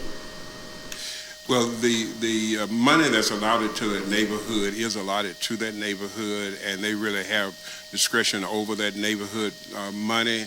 And I will say that there have just been a lot of complications in using those neighborhood funds. That's something else we probably need to have another discussion another time, that really neighborhoods have had projects to utilize those funds over a period of time, but because of legal ramifications, processes, changes in administration and all.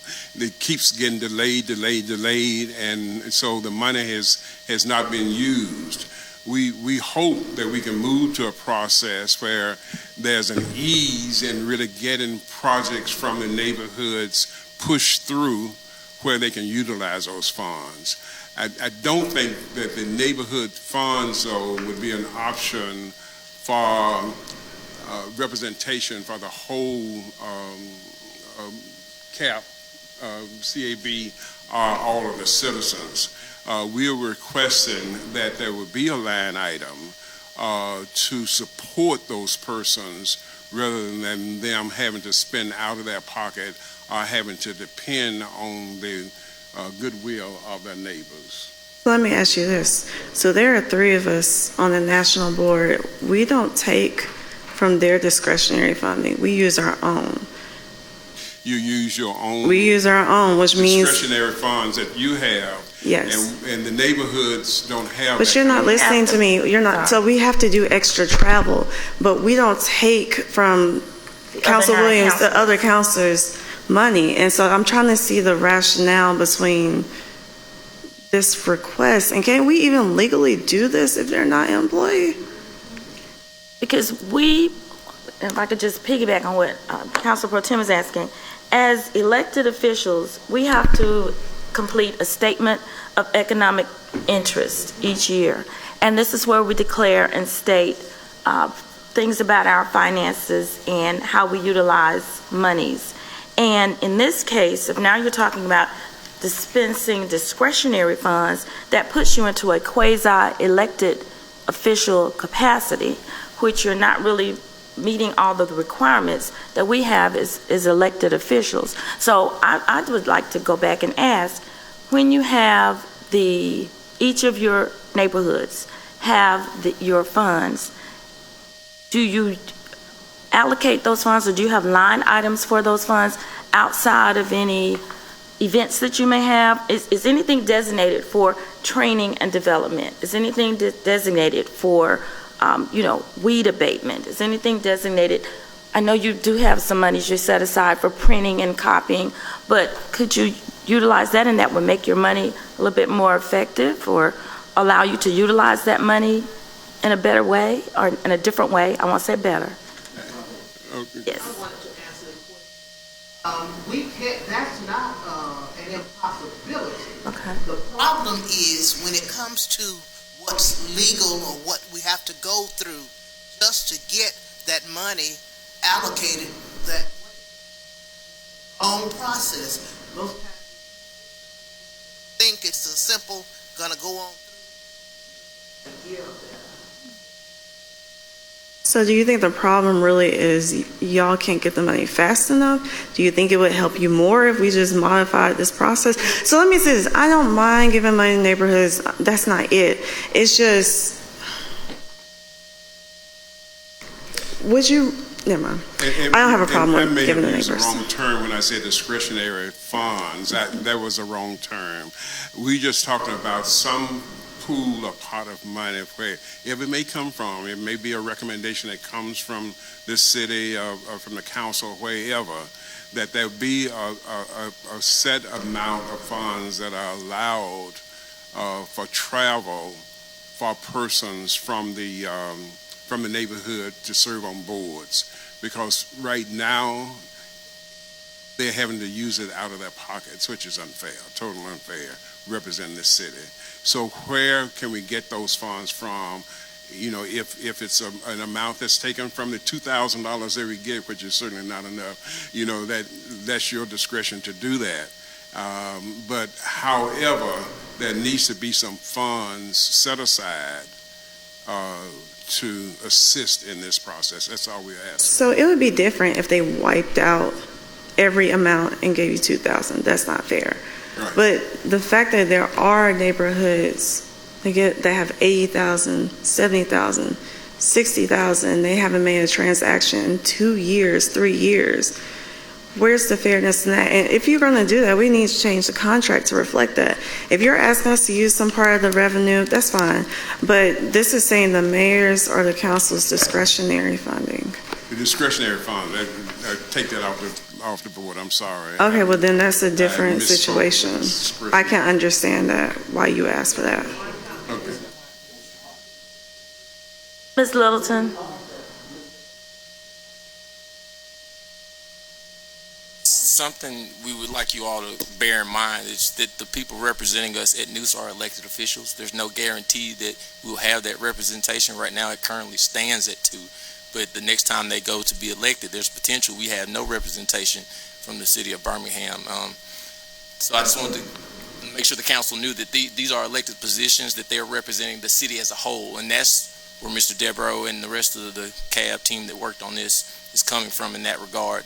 And the other point in that is that because they're representing the city as a whole, we don't feel that one neighborhood should have to foot the bill for them representing the city as a whole. I didn't say one neighborhood. I didn't mean to, I guess, say that you were saying that specifically, but that's just our logic behind it, right? We don't feel as a team that is, if they're representing the city as a whole, that one neighborhood should have to foot the bill to represent that all those representatives. And like Mr. Debro said, there's an opportunity, and it kind of comes down to some of the other discussions about those neighborhood funds, right? So there have been some talks and things as it relates to how the neighborhood funds get spent, but bear in mind that there may be opportunities for one neighborhood may have $50,000. They're not necessarily the neighborhood that's going to be sending the NUSA representative. So it's kind of disenfranchising that neighborhood or those neighborhoods that you say, oh, we're going to pull the money from you all to send this person when they're actually representing the city as a whole. And that's the crux of it. We want the money to come outside of those neighborhood funds. So like Mr. Debro said, it currently stands at $2,000, but that can differ depending on who's administrating the budget. So that's something we want to keep in mind. I didn't say one neighborhood. That's what I was trying to say. Like, I'm talking about all the neighborhoods that have all that money. Because you know what happens with us? They wipe us clean, literally, and we have to start over. So I need to ask, so is it fair for us to have that same line item when we get on the national board? I'm just trying to understand.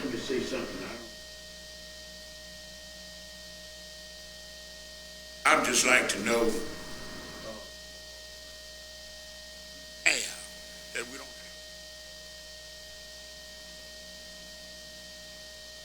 have one penny. 7 people.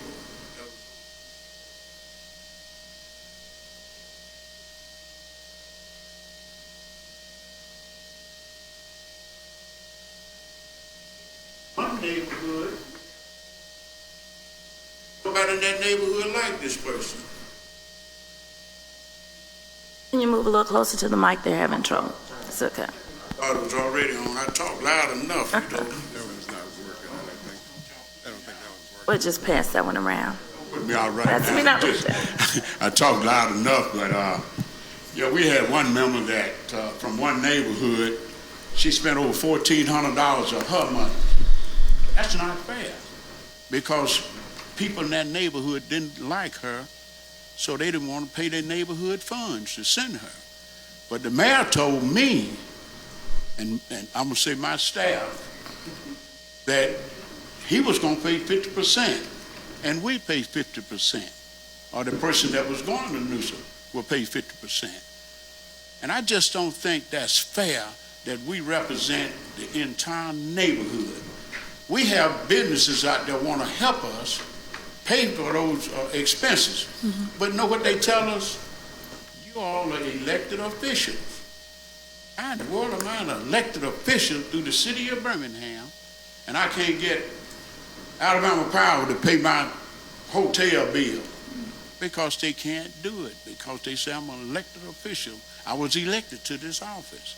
But my thing is, I know we can talk on this all night, but we're not going to get anywhere on it. But my thing, you keep saying about all this money that these neighborhoods have.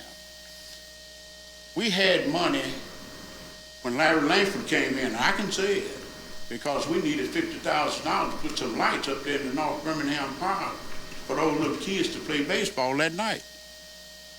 You know how much money we got from the city? Not one dime. They wouldn't let us spend the money.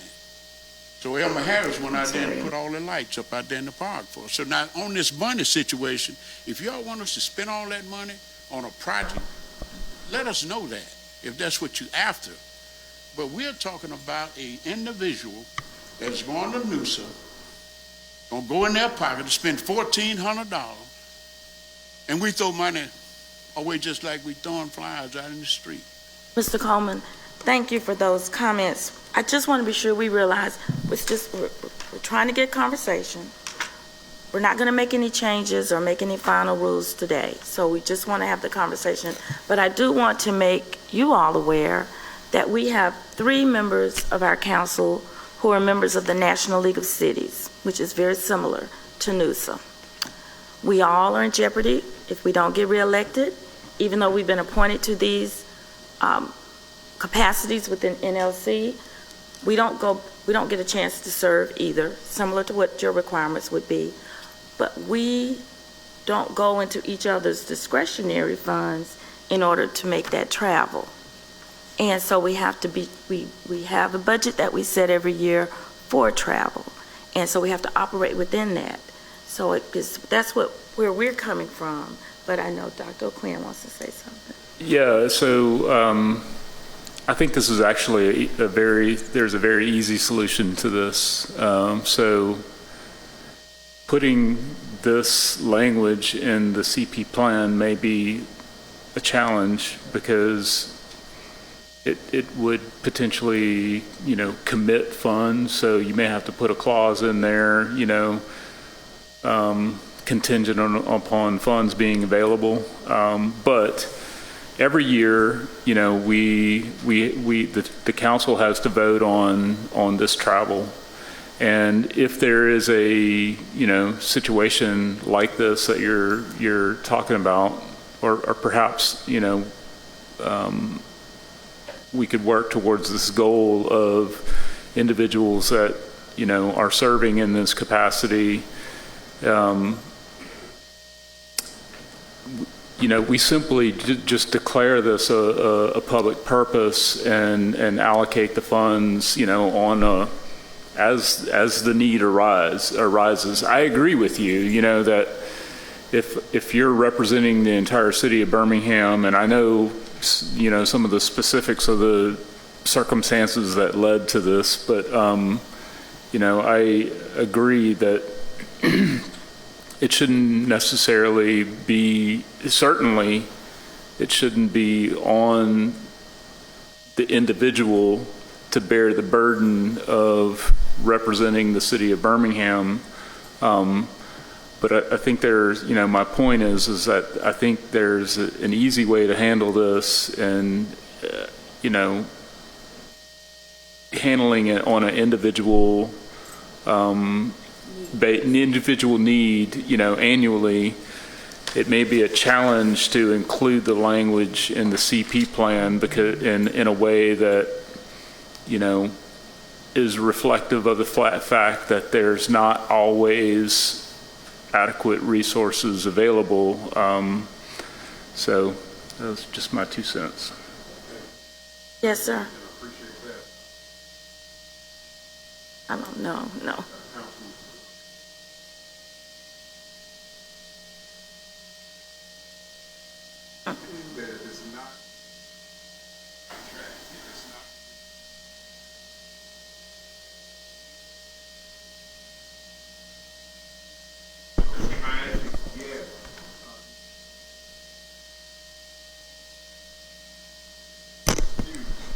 And people are still having it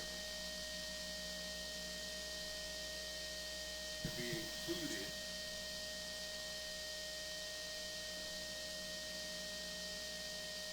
Then I think we will be happy and we'll be satisfied. Thank you. That's a suggestion that we will, let's all pencil that in as a possible suggestion. Thank you, Dr. O'Quinn. Mrs. Abbott. Of how we deal with this, we just, community development just puts the money in their budget for these people because the citizen participation plan is under community development, and then if they get elected, they go.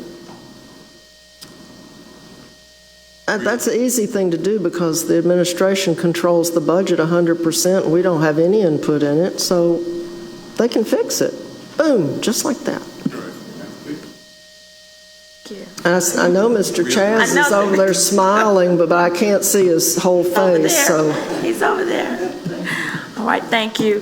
So I think these are good suggestions, and let's take these down, and then we'll come back and, part of this was the discussion for getting this type of feedback. Okay? But I have one other question about what we're talking about. Yes.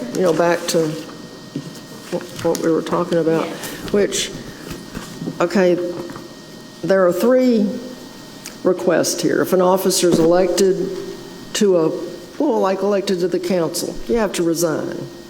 I thought that was already in the program. I sure did it in a hurry. Number 2, a City of Birmingham employee can't serve as an officer. But the third one, it says, nor as a representative to a neighborhood association. So what does that mean? Okay, the second thing, a City of Birmingham employee may not serve as a neighborhood officer nor as a representative to a neighborhood association. Does that mean like a CRR? That's on your page. 6. It's this item that we haven't gotten past yet. And it says, nor as a representative to a neighborhood association. And then it says, i.e. NUSA. That's that last paragraph under item 2, neighborhood association, on page 6. Okay, answer that there, Ms. It's just the nor as a representative part of the sentence because I don't understand what it means.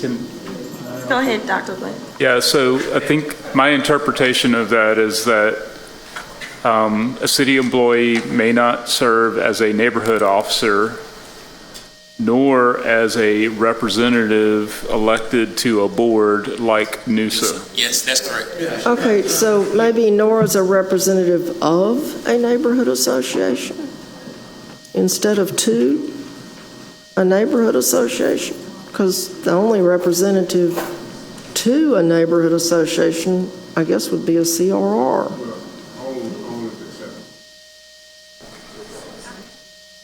So of, or as a representative of a neighborhood association. Okay, we'll go back and wordsmith that, but I think we're clear on what the questions are behind. Are you all? Okay. So let's go to the next item on page 7. And this was, you had already started discussion with this. Questions about vacancy at this point. And there were some questions regarding this particular section. Councilors, did you have anything that you wanted to relate back to the group? That's that second paragraph on page 7. Any questions about that? Vacancy announcements. Yes, Madam Pro Tem. You gotta go. Okay, sorry. Council Pro Tem has to leave us. Okay. None with those. We'll go on to the next one then. Page, I believe it's page 9. Have anything about community meeting model? Where on page 9? Page 9, all meetings of the neighborhood associations and committee shall be open to the public. Some of the questions that evolved from the council was one, should the meeting requirements be consistent with the Alabama Open Meetings Act, where we have to follow certain guidelines regarding this act as to how we conduct meetings, frequency of the meetings, when we call for the meetings. Was there anything you were putting in there that relates to that? We don't have the same copy you have. Oh, yes, okay. Lozy, could you pass out those? Because I guess the reading is all meetings of all neighborhood associations and its committees shall be open to the public. When you see it says Jeff's name, that means we got some questions. Okay. When it says Jeff, because me and Jeff have some questions he received. Okay. Okay. Yes.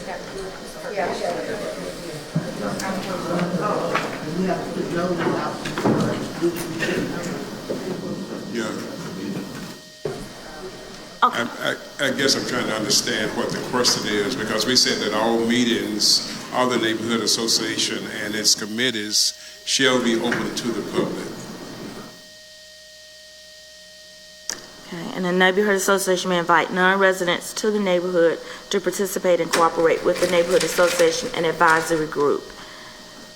These non-residents include the mayor, the city council, and city officials, ministers, educators. So you're just saying you will allow those speakers to come to your meeting? Yeah. Okay. All right. Ms. Williams, was there any other comments about this particular item? Oh, she's back there talking right now. All right. We'll just go on next. If there are no other questions with you all other than that, there was one regarding just the flow of the meetings, how you conduct the meetings. Did you want to write any strength into that? That up, we are following the state law as it relates to this. All our meetings are published. We announce them at our meetings. They're published by the city. Councilors send out on the dais. They talk about the neighborhood meetings. All that information is public. Okay. The community development, they do that as well. Perfect. Okay. Very They good. also publish on Facebook and Nextdoor. Thank you. All right. The next one with the boundary changes. I know that's our page 9. It may be your page 10, but it's under the heading boundary changes. Now, this was a whole red section, so just give us more information about what you wanted to do here when it comes to about boundary changes. Looks like a red line. Have any changes to we didn't change anything in the current boundary changes. They didn't change the other We didn't change paragraph anything either. whatsoever. I think this must have been an internal question Okay. that we generated. Okay. So let me just ask some of the questions that I have here. It's written so small. So when it comes to boundary changes, do you use GIS mapping? What do you use as a source for those neighborhood boundaries? Counselor, yes, the GIS system does have the neighborhood boundary as an overlay on the GIS system. Ms. Williams can probably speak to that a little bit more, but yes, that on the GIS system, there's an overlay that each one of us can actually pull up our neighborhood boundaries. It's also available on their website as well, where they actually have the maps as well. So that is used. So we are following Perfect. all city protocol as well. And it's just a question, because not to say you're doing something wrong, but just for some of our understanding, because I do know that one of my neighborhoods, they found out that a member was living in a neighborhood that was never even that neighborhood. It was always supposed to have been the other neighborhood. But there was a misunderstanding as if the redistricting process had affected that, which it had not. So just want to know, do you need anything like that in the CP plan, or is it already addressed when it comes to those boundaries? It's already addressed, and I can tell you personally, depending on how your neighborhood is split up, that happens a lot. People don't realize they're in the wrong neighborhood meetings, and they come to find out months, days, weeks later that they get directed to the right neighborhood association. I did that.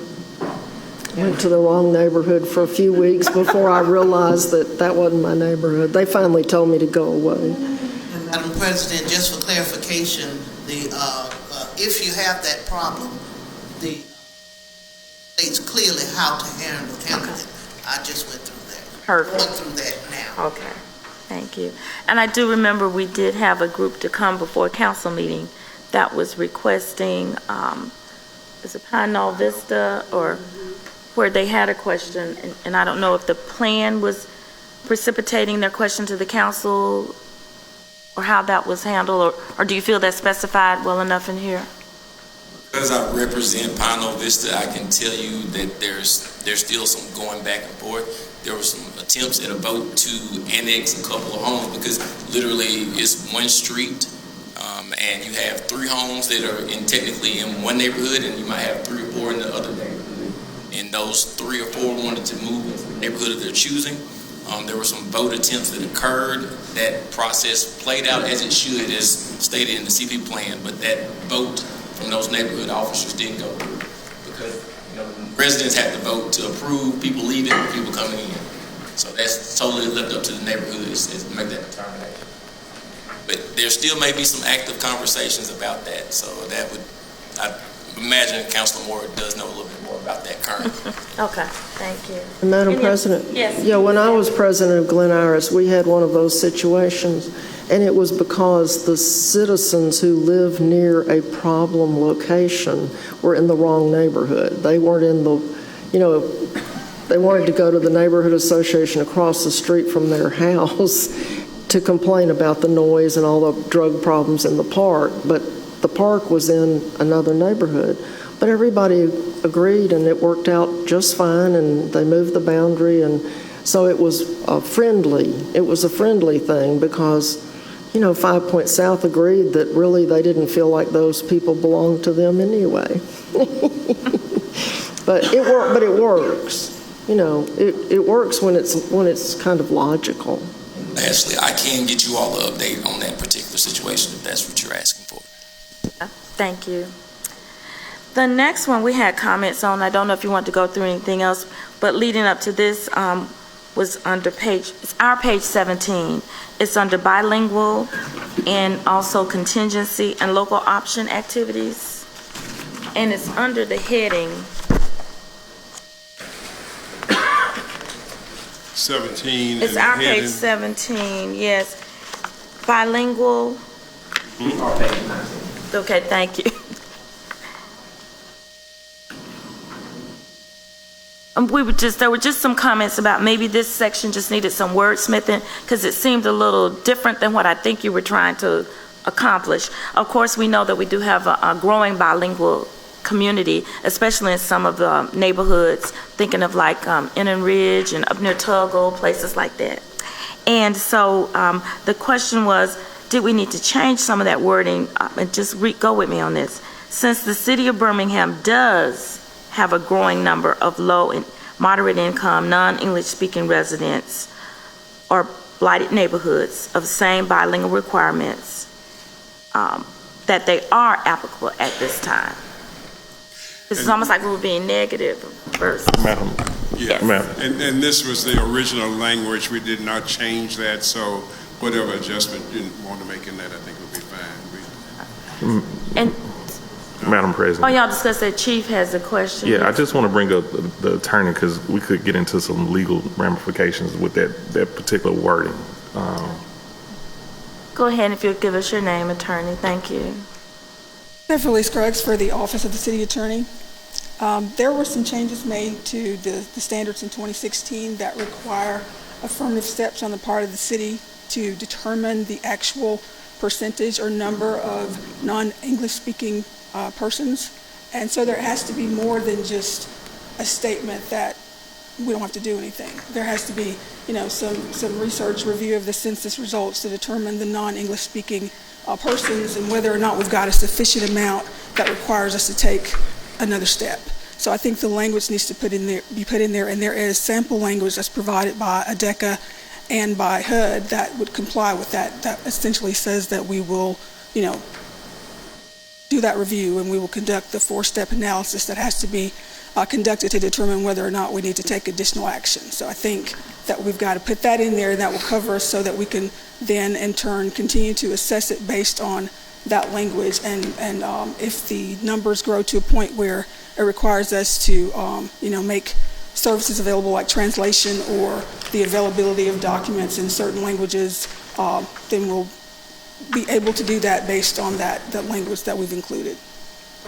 And we certainly have no problems with that. It was just that, and if there's any legal problems or ramifications, just submitting that to us to include in the plan, we would welcome that. But this is our first hearing that, I think. Okay. So can you make note of that? And then of course, we're going to pass this to the OCA for their guidance legally on this. Right. So we can make note and be sure that you assist us or assist with getting that into the plan as it needs to be. Yes, we'll say that any of the legal language that we need to include, if we could receive a copy of that, we certainly can include it. We have no problems whatsoever. I'd be glad to provide that. Thank you. And Councilor Williams has a question while you're at the podium. Yeah, while you're here, this is kind of going back to some earlier conversation that we had. Do you not think it's appropriate that members of this that accept public funding for travel not file a statement of economic interest with the Alabama Ethics Commission? It's kind of a complicated situation with advisory boards that receive public or municipal funds. We don't want to get into a situation where we are in non-compliance with any area of the law. With that being said, these are advisory board members with no true discretionary power. They don't have the power to act on behalf of the council. They don't have the power to direct funds. They simply have the capacity to convey information and maintain that two-way channel so that the council and the other officials of the city have access to, grassroots information of the needs and what's going on in the city.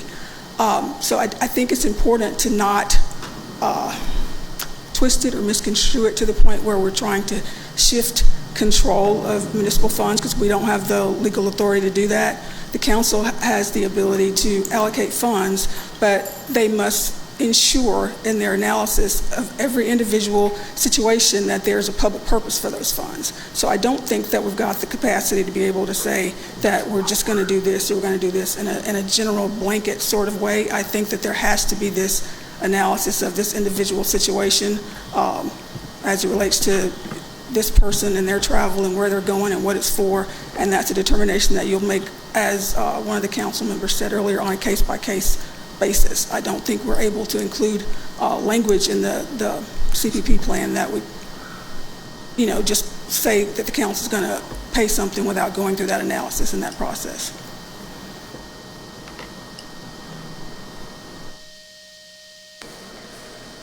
Counselor, get your answer. You've agreed to that?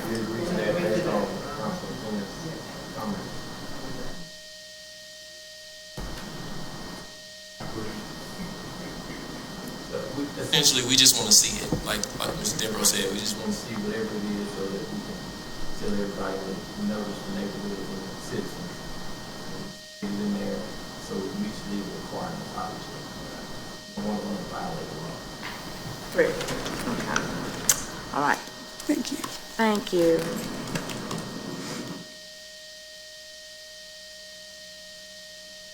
The next was on, go back to see, contingency options. Yes, Councilor Abbott. Yeah, I think the next one's number 13, and there's just a question whether it's even needed anymore. Because the neighborhoods are spending city funds out of the city budget, not CDBG money. So it seems to me that 13, I didn't turn this in, but it seems to me 13 can just be taken removed completely. Understand Councilor's comment. That's on our page 17. Our page 17. Yes. It's number 13. It's yes. Yeah, contingency funds and. Mr. Devereaux, Mr. Hurd. And while Mr. Devereaux reads over that, I can tell you why there's pause and hesitation, and it's kind of what Mr. Devereaux spoke to, is how community development is allocating funds using portions of our CP plan. We had some concerns around how that process was working, so I necessarily saying we don't disagree, we just have a concern as it relates to how the CAB and the citizens are actually being involved truly in that process. That's a concern around the hood. Council's not even involved in that process. Is HUD involved in the neighborhood association projects? No, they can't be, because we don't use HUD's money. We use money out of the general fund now. We used to use CDBG money back when it was formulated. That was the reason for the program's creation. But that quit a long time ago. Yeah, we got tapped on the hand from HUD when we used CDBG funds on the local level for the actual CP plan, and they said that was an not an allowable use. So that was why we lost our neighborhood flyers too. Yes. So it is confusing though, because the CP plan is part of the consolidated plan for the city of Birmingham. So every year when we, submit our required documents for HUD CDBG dollars, and really, in my opinion, the only legal context for the CP plan is through our community development block grant program. So, this document is not part of city code. This is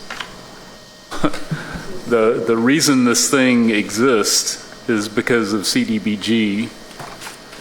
So I would think that HUD would have something to say if we kind of remove them from,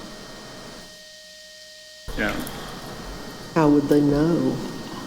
Yeah, anyway, it's complicated. That's all the only thing I'm trying to say. And we would love to discuss that further, because actually on the community development website, there's what they call a HUD CPP, which is pretty much the HUD consolidated plan, which has bits and pieces of our CP plan in it that is submitted to the federal government. But we would love to have that discussion. So this particular item, then, we're going to take it more to community development, and we'll also let our attorneys help us with how this, because it seems to still be the question of the utilization of those funds, or what's the source of those funds, and how we use the CPP plan. I had to call it CPP plan, but the CPP as a resource for how we distribute those funds. Does that make sense when it comes time to use those CBDG dollars? Okay. So this one we'll put on the table. We'll come back and we want more clarification. Is that agreeable? Yes. And just bear in mind, this was not a change. This was the original, what was in there originally. Yes. All right. The next one on page 18, and we just have a few more. We'll be finished in a few minutes.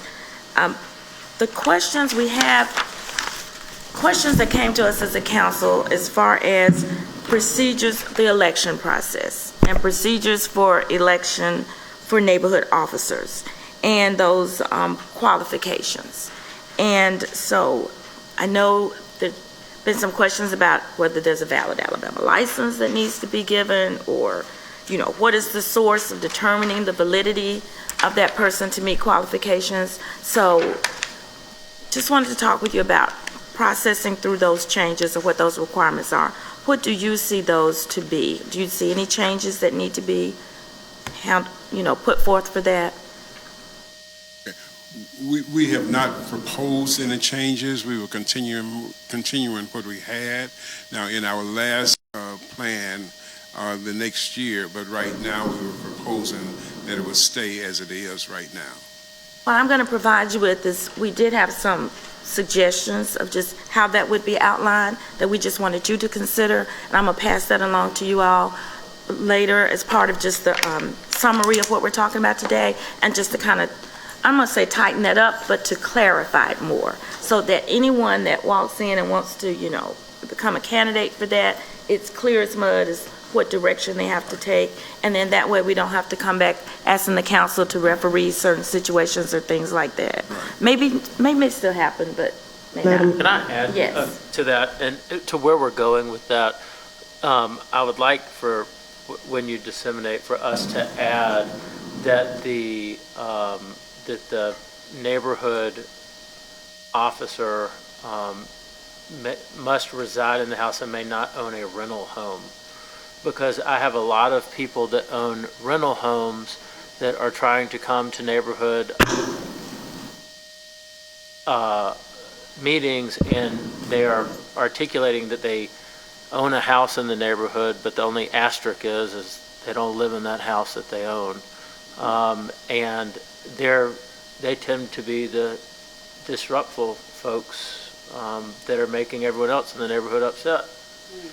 So if there's a way to demise if they actually live in that residence, because you could have a utility bill or or whatever saying that address because you own it, right? So I mean, I don't know the answer. I don't know the answer, but it's a current problem that I'm seeing is people that own Airbnbs coming to meetings and because they own the house. Helping to influence the meeting. To Yes, sir. Councilor Williams' point, you have to actually reside 120 days prior to the declaration of candidacy form. So just because you own the house, if you're not actively living in it, they wouldn't be allowed to run. But there is an avenue in the CP plan currently, no changes made by us, that allows people in the community, such as businesses or property owners, to participate in the process of a neighborhood, but they cannot currently run as a neighborhood officer unless they've resided in that particular location that they put on the declaration of the candidacy form 120 days prior to that declaration. Well, I understand that, but that's not happening. Is how do you verify the 120 days? Right.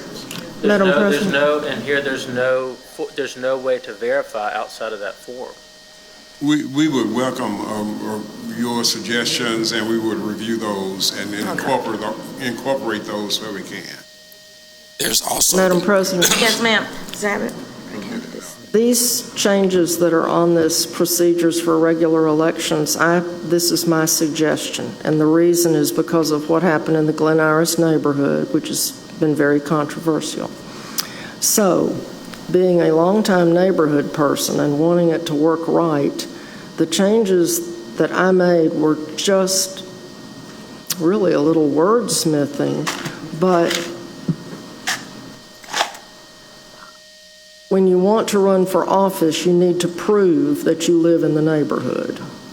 You can't just be living with your boyfriend or whatever, or girlfriend. You need to live there, and you have to prove you live there. So if you didn't change your driver's license or your state ID if you don't have a driver's license, and the utility bills are not in your name, the hunting and fishing, the only reason I put those things on there is because I think those are proofs that are used to vote for president and all the other votes that the real elections. And I only put that on there because that's what they do. But it seems to me that before you get your name on the ballot, you need to prove you lived in the neighborhood. You don't need to just come by and say, hey, I want to run for president. Yeah, I live here. And then somebody says, well, great, I'm glad you live here. We'll put you on the ballot. We need to have a process where you have to prove it to even get your name on the ballot. And then when you come back to vote, you have to prove it again that you're still who you said you were. So that's the only reason for this. And if we don't want the utility bills and the hunting and fishing license, I think U.S. passport's a pretty good thing. If you've got your home address on your U.S. passport, that ought to be valid. Maybe if you're challenged, you have to show two or something. You have to show, they have to show it to the people who are controlling whose names get on the ballot. You have to provide it. So that was the only reason for this, was because we had a problem. And I could see that it was a legitimate problem. You really ought to prove you live in a neighborhood before you ever are put on the ballot. And we do agree with that. We'd love to see the recommendations. Another thing that we've actually discussed as a CAB is the process changes depending on whether you declare or you are nominated from an existing vacant position. So if you're doing the declaration, you have to meet the 120-day requirement. You have to attend 4 meetings. The candidacy form also pretty much states that in the event that you put invalid information in on this candidacy form, so if you lie about your address and you sign it, just like some government websites that tell you this is considered official documentation, so if that can be proven invalid, that immediately disqualifies the person. That was the actual process that occurred with Glen Iris. There were some issues with that. As far as that's in here. Yes, ma'am. It's in there with no changes whatsoever from us. It's already in there. And as it relates to the forms of identification, that was done, I imagine, to follow the state recommendations, because we only changed this on the odd years, and it hasn't been changed in a while. So the state of Alabama could say next month that they want to add any number of things. That's what the et cetera covers, so that we don't have to come back every year and try to update it. So we try to list out what people typically expect as it relates to voting, and And then the et cetera covers anything the state might change, so we don't have to come back and change that specific area every time they update it.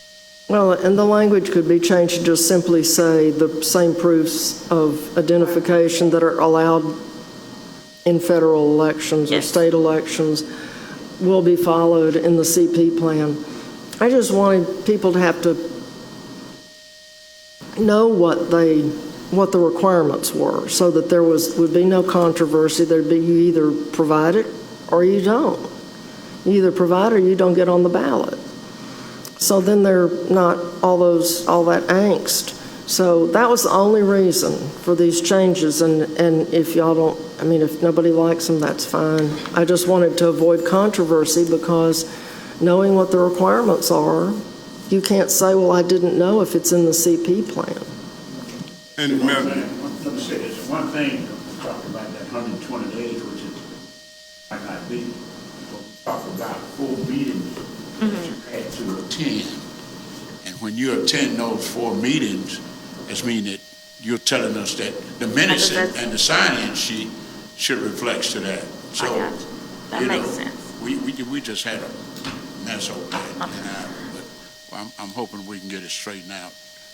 But if an apartment building owner or a rental owner comes to the meeting, they put the address of their property they own. They don't put their address in Vestavia. They put the address, and so see, they could say, well, yeah, I live in my rental house. Well, no, you don't. You live in Vestavia. So, you know, to me, you have to show the driver's license, the, you know, passport, the real official things, your tax return. I mean, I don't care, but, you know, prove that you actually live there. I mean, the guy next door probably knows you don't live there, but they're not involved with elections. And I just would like for it to be spelled out, so we, you know, let's avoid all the controversy we possibly can avoid instead of inviting it, because the 4 meetings is still here, the 120 days, all that is still here. It's just that little bit of clarification. You have to provide your proof when you ask to be put on the ballot. And Madam President, let me say that it seems as though there are some recommendations coming from the council. We are more than happy to receive those. We just need to receive them, and we can work through that and include them in the document. We are open to that. Perfect. So we welcome that. Thank you. And so I can pass that document on to you, because we do have a red line and we've got some comments, so I'll be sure to do that. And the only other thing I want you to think about on page 19, adding some of those same information when it comes to write-in candidate. Of course, they should meet the same requirements as a regular candidate. I think you all are good with that. Okay. And the next item, we only have 2 more, but we just had questions.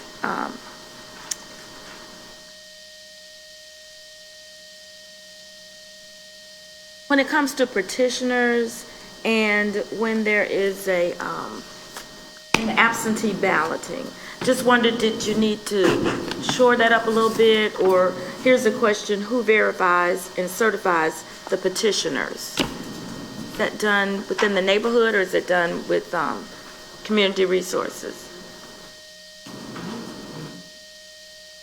Yes. What we have started doing is, once we did receive the petition ballots, we have to verify through Community Resource Services and ask each of those people that have signed a petition ballot to give us a verifiable ID. So we require them to provide ID, because that's the only way that we can verify that they live in the property. So it's just time consuming, and just trying to make sure people don't go and try to vote on multiple ballots. And we just try to keep a separate list of all that. So, and also just the process of petition balloting, explaining to all the neighborhoods how it works, because we do have people who don't understand the process and think because I do a petition, nobody else can write in and that sort of thing.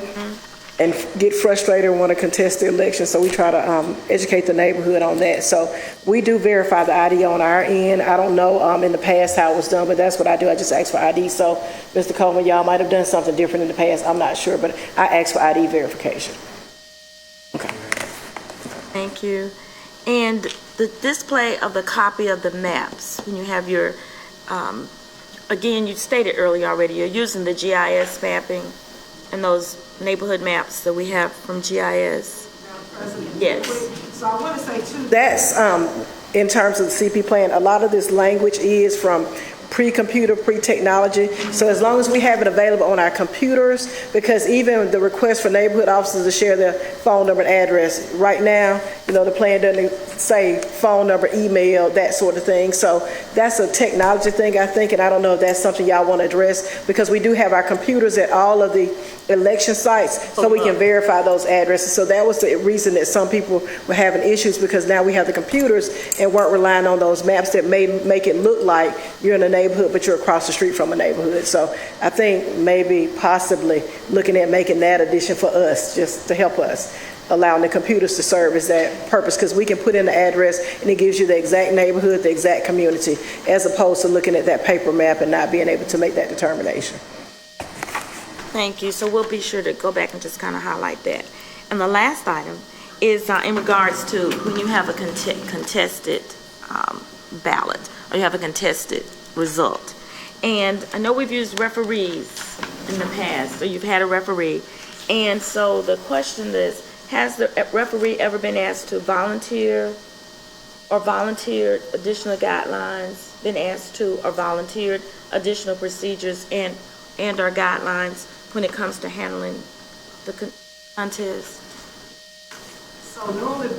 So normally, because they are volunteering, we have not asked them to, as long as I've served, we have not asked them to go back and make additional changes to the plan, but that is something that the committee can recommend, and we can talk to the mayor's office to see how we can facilitate that, because this is a voluntary position. We have talked to the CAB Executive Committee this last term about the attorney possibly looking at the plan, making adjustments to it for us, but we'd have to, I don't know how that affects his non-bias and his participation in serving on the plan. So, I mean, that's something we've talked about in the past, but I just don't know how we would accommodate that request, because I'm pretty sure that if we get into it, they probably want to be paid for it, because that's a little bit more difficult. But I can definitely ask and see what that looks like, and to see if we can get some recommendations that we might be able to refer back to OCA or something like that.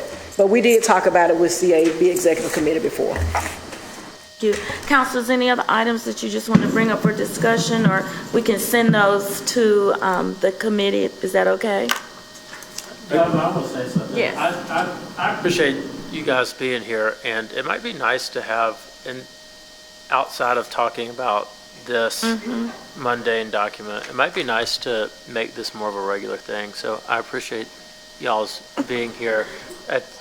I think that there's a lot more interesting things that we can talk about in terms of solutions that are actually problems in our neighborhood than this red line document. But it's nice to have y'all here, nonetheless. And before he moves for adjournment, because I'm about I want to, because he's chomping at the bit. Go ahead, but I want to hear from you all. Go ahead.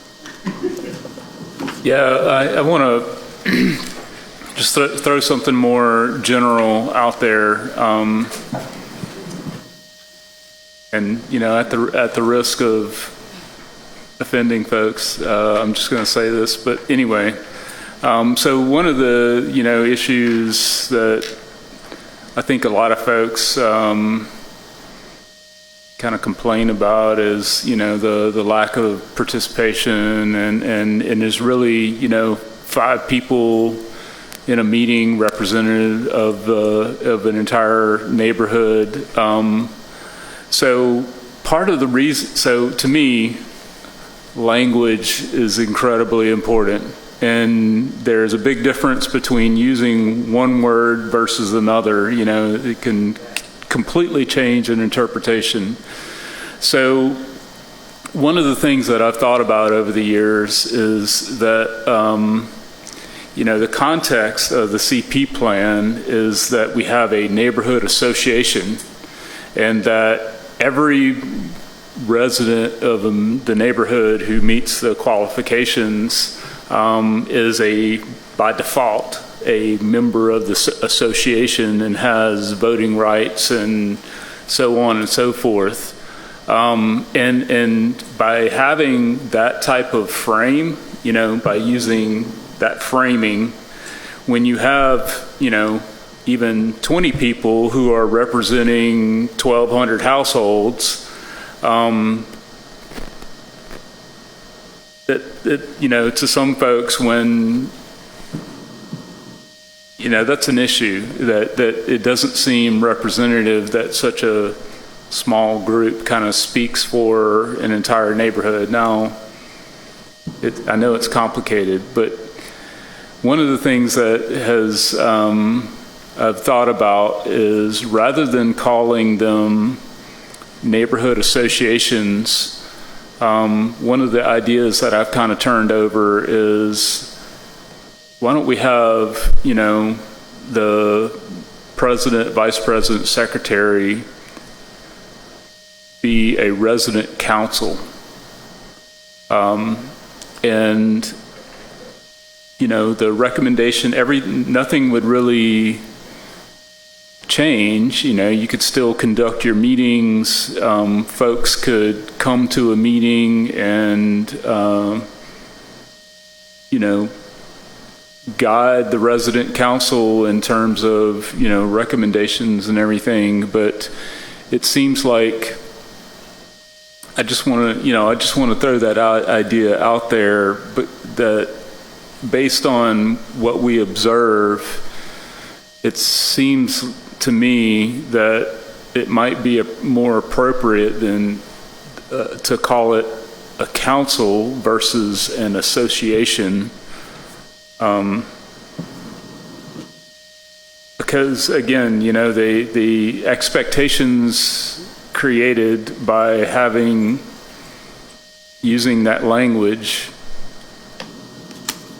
association, when you have a very small contingent of the association participating, the complaint is that's not actually representative. Just throwing it out there. I think that's fair, just to throw it out there. Go ahead. I would say, Councilor Williams, we appreciate that statement that you made, because that's something this executive team is having these conversations with the council.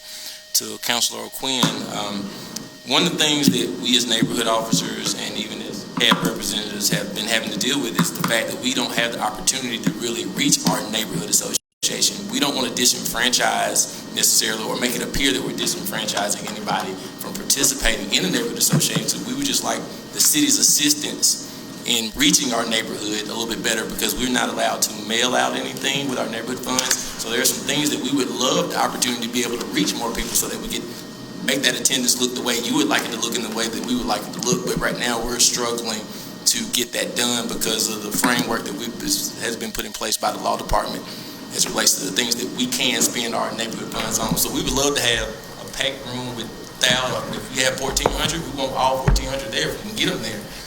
Obviously, there's some willingness to participate is always involved in that process, but we love to reach them.